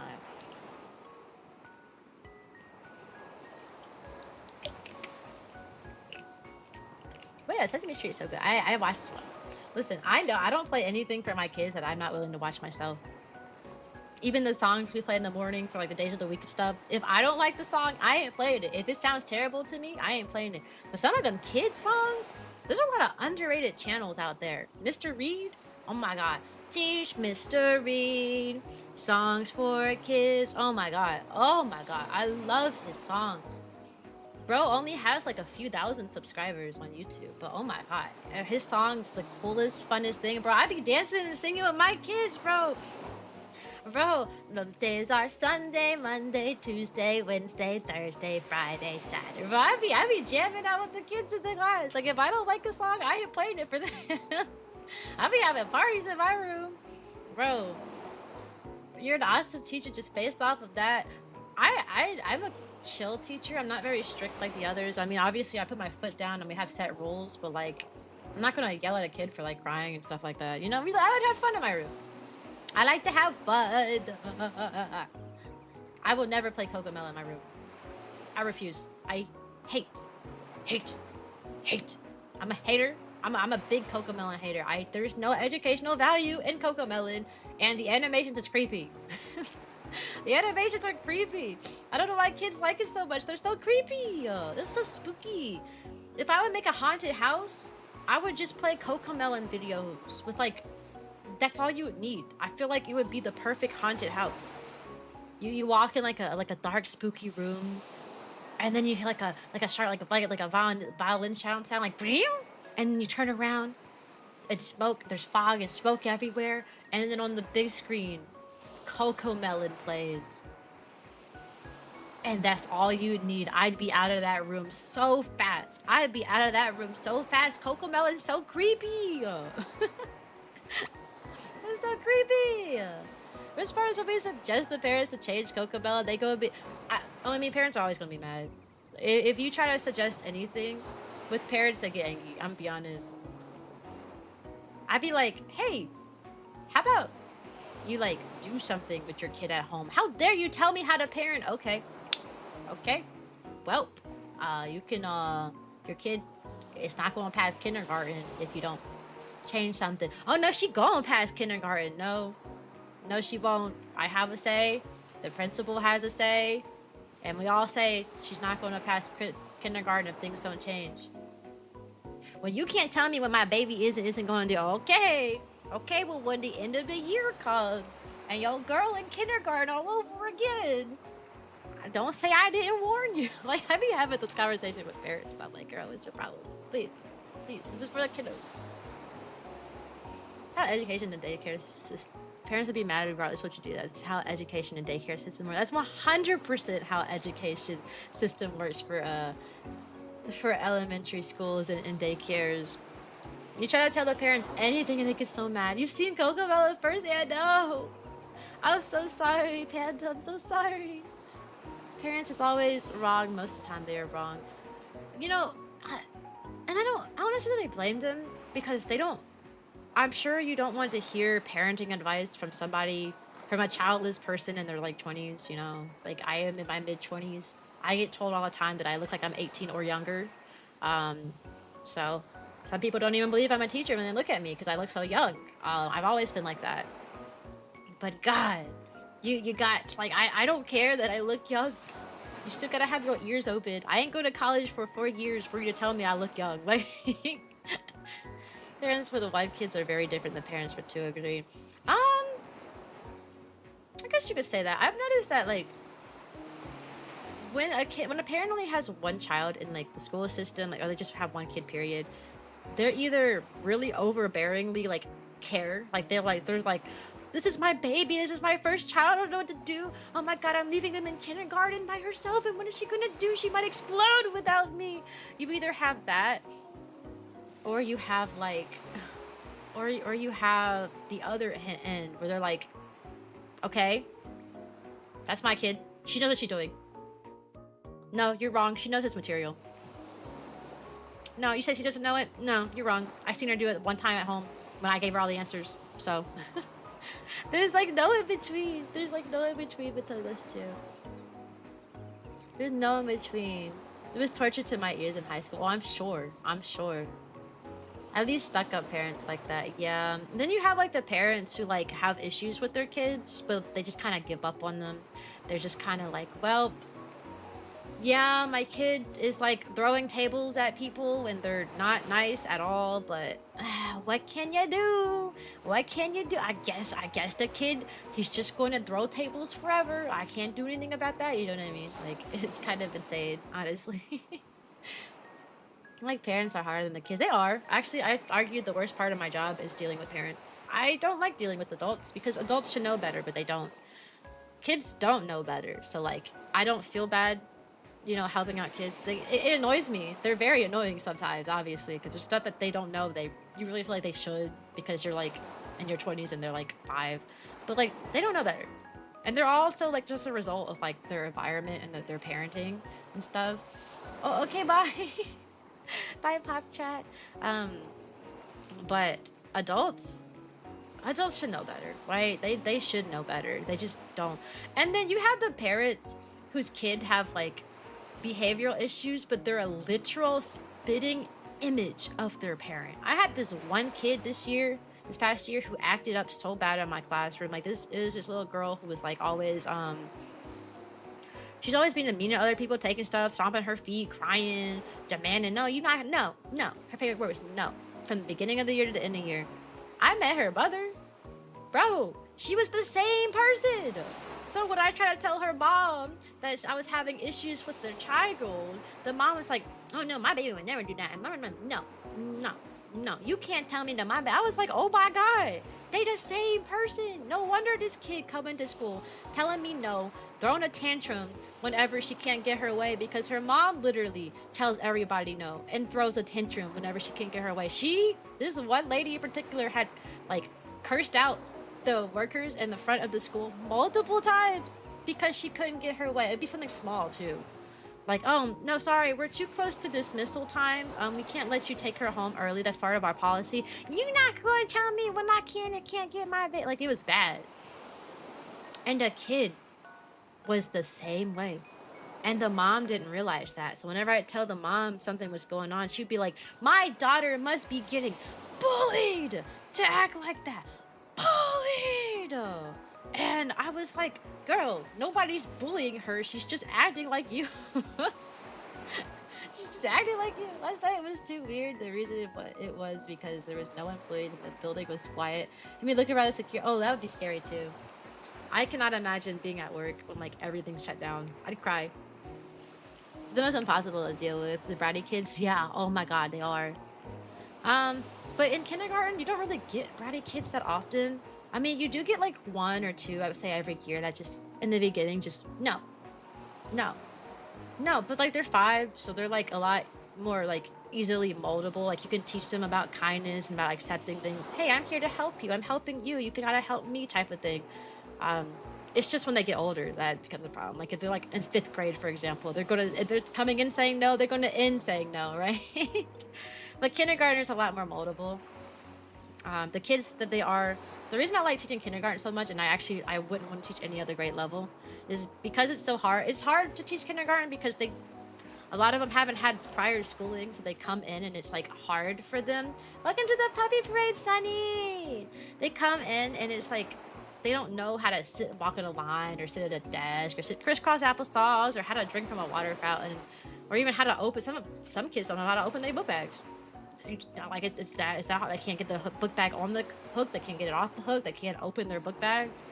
Like you're constantly helping these kids do basic things. Some kids won't even go to the bathroom on their own, but that's not my job. Oh, I can't help that. That's illegal, so I don't help there. Which is unfortunate because all you can do is just call their mom and be like, hey, this kid wet herself for like the 20th time. Can you like change your clothes or something? You know, it's a whole thing. But even though like it's super hard because they don't know how to do things, you gotta teach them everything. The kids that they are in the beginning of the year are so different than they are at the end. The most growth happens in kindergarten. Like these kids, a lot of them had never like had to talk to anybody yet. They never had to hang around another kid. You didn't have a lot of only children, never played with anybody else, never been in a classroom, never had to sit down and listen to anything. Some of them never had an authority figure before because their parents are pushovers, and their first experience with being told, having a firm, like, put your foot down type person in their life is a teacher, right? So the kids at the beginning of the year are completely different than the end, and it's kind of crazy because by the time they graduate kindergarten in June, you kind of forget about who they were when they came in because they've changed so much. You have kids who would go from pushing and shoving people. I had a kid who went from pushing and shoving and stealing things from others and being angry to others to, by the end of the year, if someone lost something, he would be the first one searching and helping out. Like, he went from lying, stealing, hitting, to being the most respectable little genius. And then I had another kid who was highly autistic, but in the beginning of the year, he went from squealing, making noises, talking to his hand, he made hand puppets, talk to his hand all the time, rocking back and forward, banging against the desk. By the end of the year, when I tell you, he could sit there, he would make noises sometimes, but he could sit there and listen for a long time. He started to be able to have conversations with you. Instead of just saying whatever's on his mind, he started like actually like asking questions to people, responding to them. Like, they changed so much in kindergarten. It's why it's my favorite year. They grow up so fast in that 1 year. You're not going to see that growth at any other grade level. Like, fourth graders, they had the same kid in the beginning and the end. They might have like a small like change in morality or something, but that's all you really get, you know, with the same kids. I read once that because kids' brains are like, let's say 25% developed, you gotta say things 4 times because their brains only process it 1/4 of the time. And that helped me be much more patient. Yeah, kind of. It's also like the way you say it to kids too. This helps them like absorb knowledge. For example, a kid who's 5 years old they're not gonna come into kindergarten and be able to follow multiple steps. And by the end of kindergarten, they still probably can't follow multiple steps. Maybe like 2 to 3 steps they're simple, but they can't really do that. So you have to break everything down one by one. Like, you can't be like, go in that room and grab me go in the room and grab me blah blah blah blah blah. It's under the table. That's too many steps. You could say, okay, can you go in that room for me really quickly? And they'll go, yeah. And then they had to go in the room. And then when they're in the other room, you gotta yell, hey, can you get me the tape or something? And they're like, where is it? And I'm like, it's under the table. Can you look under the table? And then they look under the table and like, there should be a tape. And you know what I mean? Like, you have to break it down like bit by bit, or else they're not gonna learn a single thing. That's just how kids are. Welcome to the puppy parade. I am BB. Hello, funny cartoon woman. Hello, Mr. Brain Spark. Hello. I don't know if I consider myself a funny cartoon woman, but I'm a yapper. I'm a yapper woman, if that counts. Looking at whatever I feel like looking at. Constantly looking left and right on my 2 monitors. You're glad to be here? I'm glad that you're here. Yeah. Interesting yapper. I've been told that what I say is pretty interesting. Just because I have a lot of knowledge that I feel like... I mean, how many times do you get the opportunity to talk to a teacher, you know? I'm full of teacher knowledge. I'm full of teacher stories, and teacher stories are really entertaining in my opinion. I like hearing other teachers talk about their stories, so I like telling about. You called me while I was sleeping? Well, good morning. Buenos dias. Good morning. Just chatting, getting a lot of people in. Why don't Twitch rename it to just yapping? Yeah, they should name it to just yapping. I think yapping's a better name topic. Yap, yap, yap, yap, yap. Do you have a degree in yapping? Yes, of course. I went to college for yapping. Actually, I graduated from the University of Yapperson back in 2010. And I got a yapping degree, and the degree allows me to say what's on my mind at any given time for hours straight, because we are 2 hours and 40 minutes in. What is the weirdest thing that has happened in your classroom? I don't think I can... I don't think I could say that on stream. I'm gonna be honest. The weirdest thing that happened in my classroom involves a lot of really inappropriate stuff that you would not think that a kindergarten would get involved in. That's what I would say. Whenever I think of weird, that's the first thing I think of. I've had a lot of situations that are situations that you would think that you would run into problems with high schoolers. because they're a lot older and they know a lot of things they shouldn't, and I ended up running into them with 5-year-olds. So that's all I can say on the topic. That's as far I can get. If I were to say anything more than that, then it would leave the family-friendly realm, and it's just not good. There's a lot of not good things that happen that start young. It starts young. Kids have problems. It starts young, and it comes from a lot of different areas. Sometimes it can come from as a result of like parents leaving TVs on unmonitored. The kids not watching things they really shouldn't. Or they could just see things that happen in their household. Or I had kids that were in the foster system that had to see a lot of things, so it kind of results in like, so it can get pretty bad. Whatever you're thinking about that could happen in a classroom probably has happened in my classroom.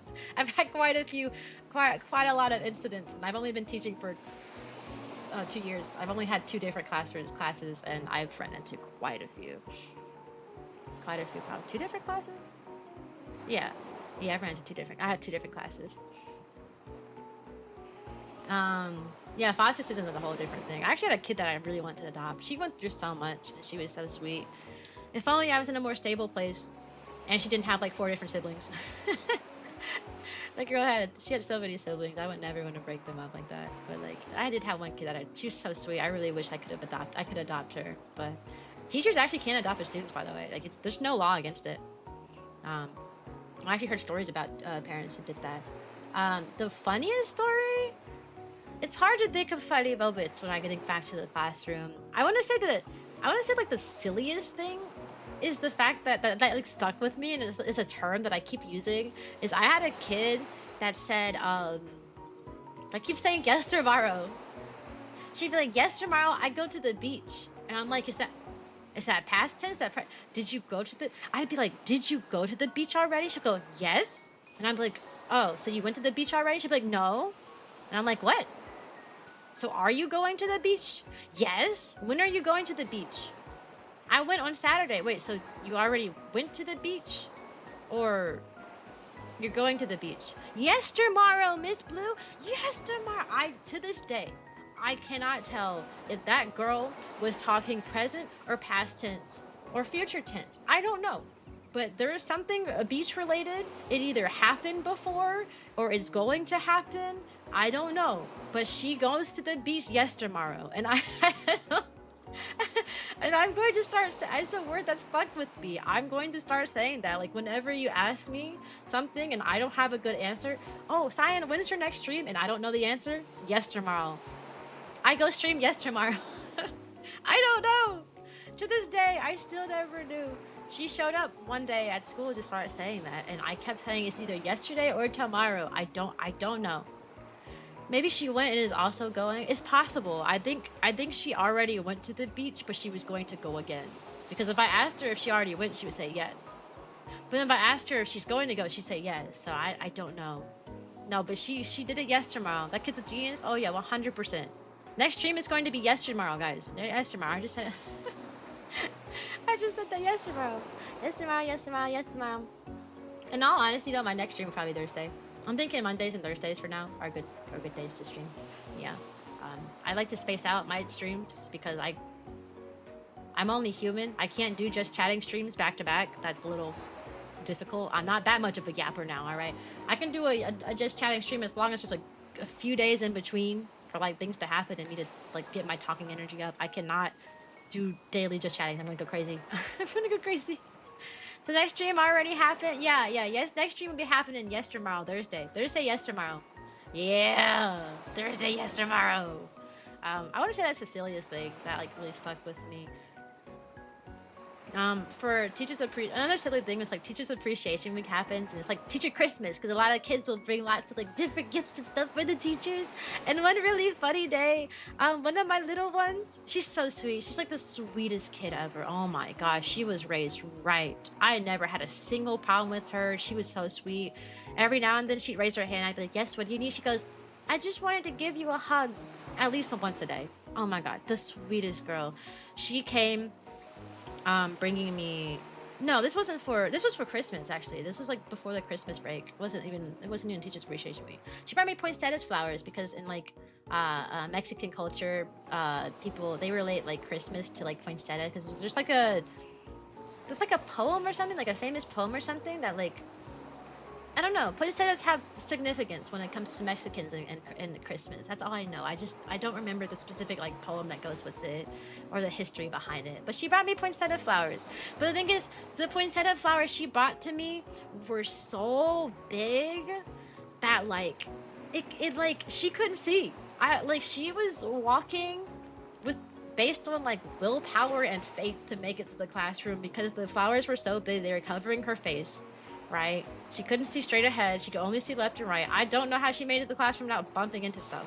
It's so sweet.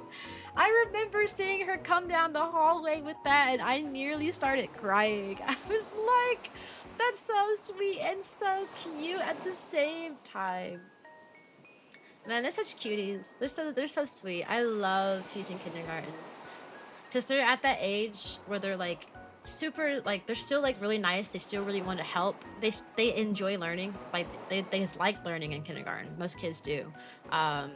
It's before they get older and they're like kind of mean and they're like, I don't want to learn this. Nah, these kids are so eager to learn. They will like go above and beyond just so you can say like tell them good job. Like I do like that. I don't want to teach a grade level where they're already dead inside. These kids aren't dead inside yet. So it's my job to make sure that they're really happy and have a fun kindergarten experience, you know? Those are the kids that make me want to eventually have some. Oh my God, yes. Being a teacher, it makes me want to have my own kids someday. I really do.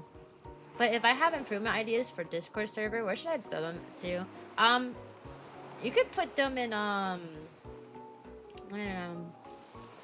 You could put them in science streams, science stream ideas. I would probably change the wording to that because only one person has like posted in there anyways. I'll probably just change the wording to that, say science suggestions. I'm gonna do that right now actually. Science suggestions. So it's a bit more broad and it's not just about, there we go. Science suggestions, put it in there. So it's not just like specific to stream. That'd be a better category. A lot more broad. Happy kindergarten kids for the future. Yeah! I try to make my class as fun as possible. I'm probably going to bring my ukulele this year. So I can sing fun songs. So the song, because I mean, kindergarten's a lot of singing. I had to sing. One thing they didn't tell me when I became a kindergarten teacher was that I had to sing. I didn't really, it makes sense, but I didn't really think about it. But I might bring my ukulele. That'd be really fun. I have a tambourine. I have a tiny tambourine I use sometimes. We'd be like, E-I-E-I-O, little tambourine. Oh my God, I love it. You should add VTuber stuff like head pats when the kids are really good. No, that's illegal. Your goal as a teacher is you're not allowed to like touch the kids like at all. Like in terms of like you can't grab their arm. You should be like petting them on the head. If they ask for a hug, you could hug them back, but you as a teacher can't ask for a hug specifically, type of things, you know? You seem like a calm and reasonable person. Are you a calm and reasonable person? I like to say so. I'm talking about my teaching career. I'm a kindergarten teacher, but as a teacher, you're not like really allowed to like touch them at all. Can't grab a kid by the arm. Can't do that. Nothing like that. You can like hold their hand. Technically, you're not supposed to, but because kindergarten is so young, you do need to hold their hands a lot of times, just to guide them to like where you need them to go. But yeah, like they have to ask for a hug first for you to be able to hug them. Like you can't just go in for a hug from the kiddos. Stuff like that. It's really small. It's a lot of small things, but it is to create like a boundary between you and the teacher. So there's no problems in the future. No parent come in and say that you did something and you didn't, you know? The singing Cocomelon? No, I'm not gonna sing Cocomelon to my kindergartners. I hate Cocomelon. Also, most of the songs that Cocomelon sings are already like nursery rhymes that exist. And you can just find better singers for it. You could just find better singers. Those kids just really want you to take care of them so much. I mean, yeah. I mean, they're like dependent. They're 5, so they're really dependent on you as a teacher, which kind of sucks because then you start to, because the kids are so young and they need you. And I live in a state where you don't get a teacher's assistant, so it's literally me with 19 5-year-olds. When I tell you that they need you for everything, like it gets to the point where like because you're helping these kids out so much, like way more than you would for like a older class, you start to kind of like. you start to kind of like feel like a mom to them, you know? You do. So it's like really sad in the year when it's time for them to go on, because I'm like, dang, I done mothered these kids for so you know, you're spending 8 hours a day with them. You're helping them open and close their book bags. You open and closing their water bottles. They're at the age now where they can't open half the food packages they get for lunch, and you gotta open their lunch stuff for them. And this is how you hold some scissors. Here's how glue sticks work, you know? You know, okay, bye, Coco. Thanks for stopping by.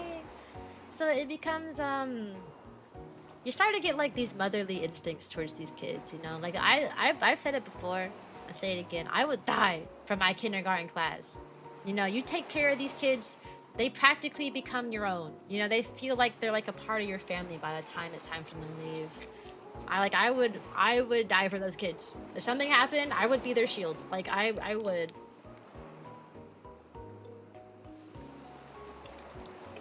Yeah, you do. You almost feel like a parental role, 100%. Because you've done so much for them. I don't think I'd feel the same way if I taught older kids, just because they're a lot less, like, you don't need to help them as much, right? They're a lot more hands off, you know? But with the younger kids, man, you gotta help them with everything.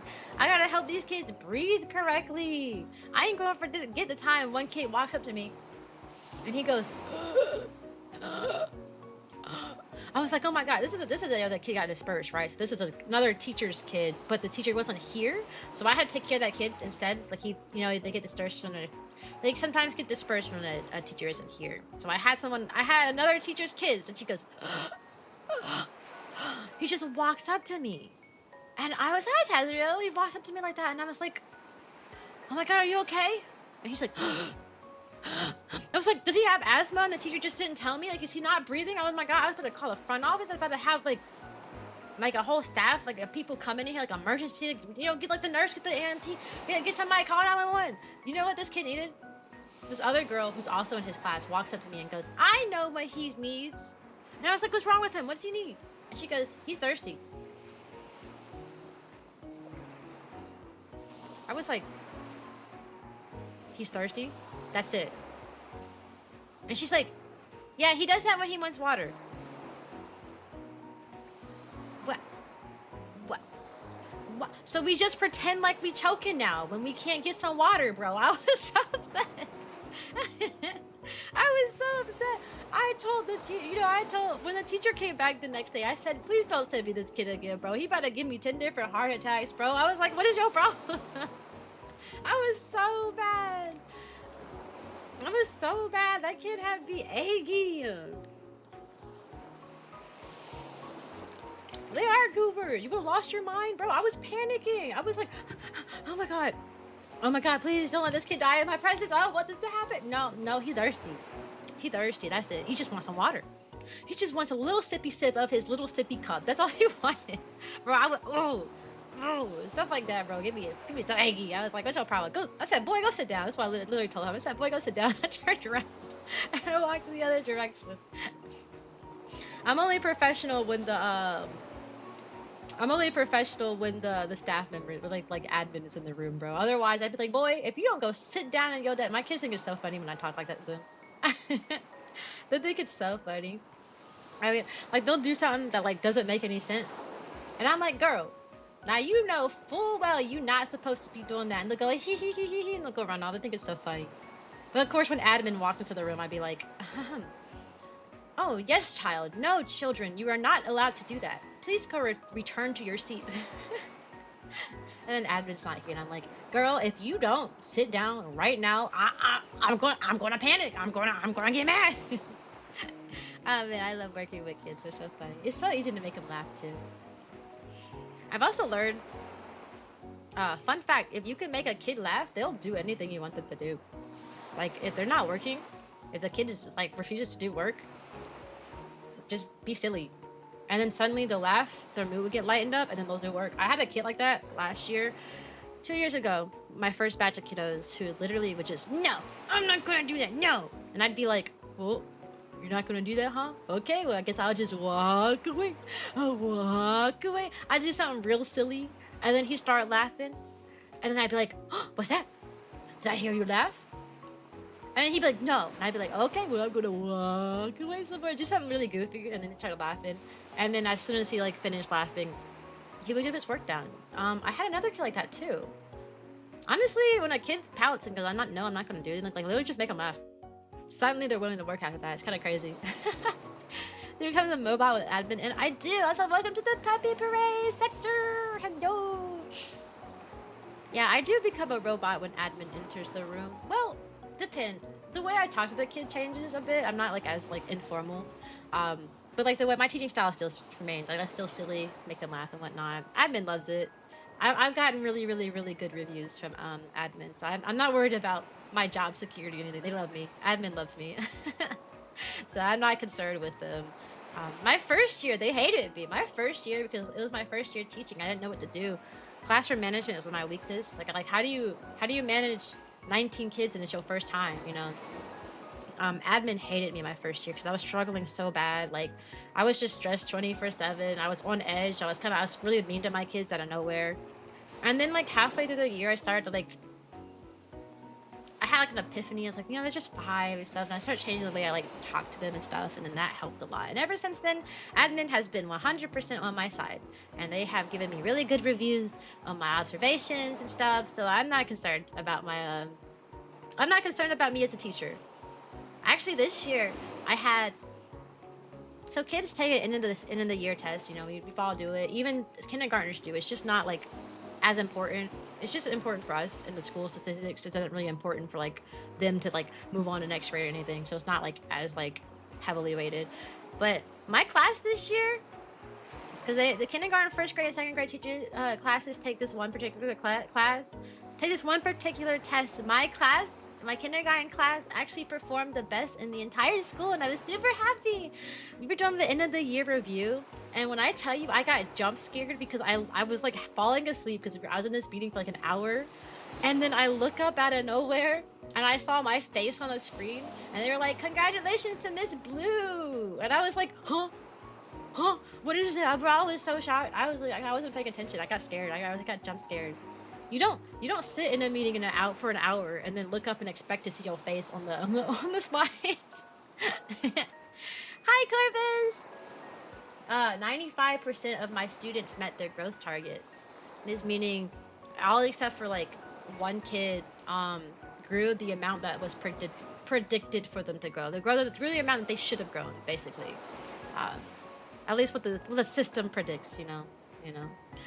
So that was pretty cool. I was really happy about that. I think teaching's going really well. It's really fun. I like it. Will you be my girlfriend? Breathe if yes. Recite the Bible in Japanese if no. That's funny. Dang, that's unfortunate. You know, I was just talking about how I got engaged 2 days ago. I got a ring on my finger now. I got proposed to. I'm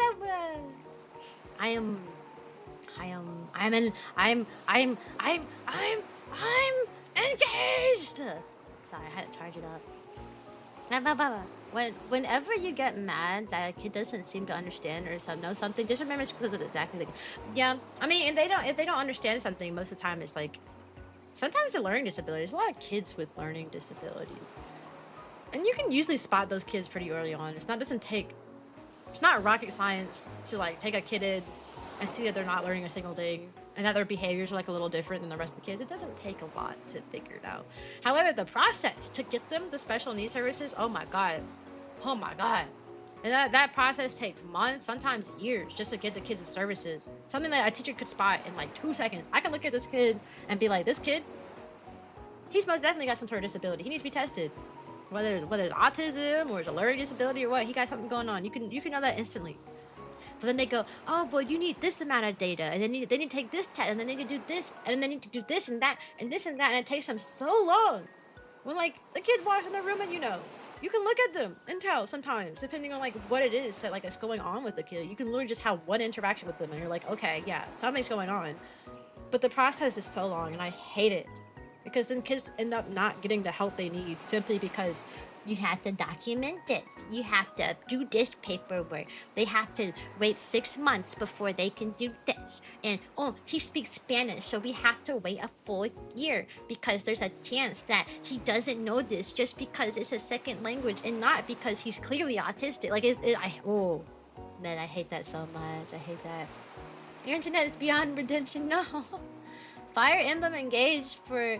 Yeah, I'm Fire Emblem Engaged, guys. I actually played that game in a while ago. I need to finish it. I bought the DLC and then never played the DLC, so I don't know why I did that. She's taking my worthy dude. I was saying they're just quoting a video. Oh, I know. I know they're just quoting something. And they know they're just quoting something too. We're all just being silly here. We're just silly goobers. I'm also joking. I'm full of puns. I have a lot more puns in my bag. You got a bag of puns? Oh my gosh. I have dog puns. I just like rarely actually like use them. I just be forgetting. I'm pretty good when I'm mindful of it. I'm pretty good at doing doggo puns. That's only when I'm actively thinking about it though. Anyways, guys, it's time. It's time. We're getting close to stream ending time. I do want to say, before I end this live stream, please check out my merch. Please check out my merch. Please. I have merch, by the way. I feel like I don't talk about my merch like at all. I don't talk about it at all, but I do have merch. Please check it out if you're interested. If you're not, that's fine. I had my merch set up. It got posted in June, and I still have not sold a single thing, so I'm trying my bestest.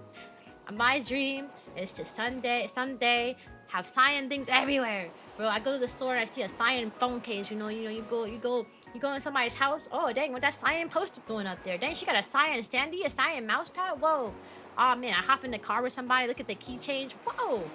Boy, you got the Cyan key change. Whoa. You know what I mean? That's my goal someday. I'm not going to reach that goal without talking about it, so I will mention it. Probably will start mentioning it towards the end of the stream. Just like, hey guys, by the way, I have merch. Anyways, glad I stumbled upon a stream. I'm glad to have you guys in here. No, I know. I always end my stream so abruptly, but I usually don't stream past 3 hours. So, and we're at the 3 hour mark. It is 3:30 actually. I need to see if my Amazon packages are here. They probably are actually because I ordered stuff for the house. Oh, they are delivered. Yeah, I need to go get those. There aren't many porch pirates here, but I just in case, you never know. You never know. You never know. Already planning on becoming super. Hey, I've been streaming for 4 years. Of course, I'm planning on becoming super famous. All right, 4 years is a long time. And you know what? Whenever you hear YouTubers talk about how popular they got, they'd be like, I streamed for like 5 years, 4, 5, 6, 7 years. All right, I'm in that range now. I can be one of those people now who'll be like, I streamed for 4 years before people. See what I'm saying? You see what I'm saying? Yeah. I just only been streaming on YouTube for like a month, which is kind of insane. I've actually had more people watching on YouTube than Twitch today, which it's really odd. Maybe I should have been a YouTube streamer this whole time. Maybe I should have been streaming to YouTube and not Twitch. But we stream both. Thank you for the hydrate. I will drink waters.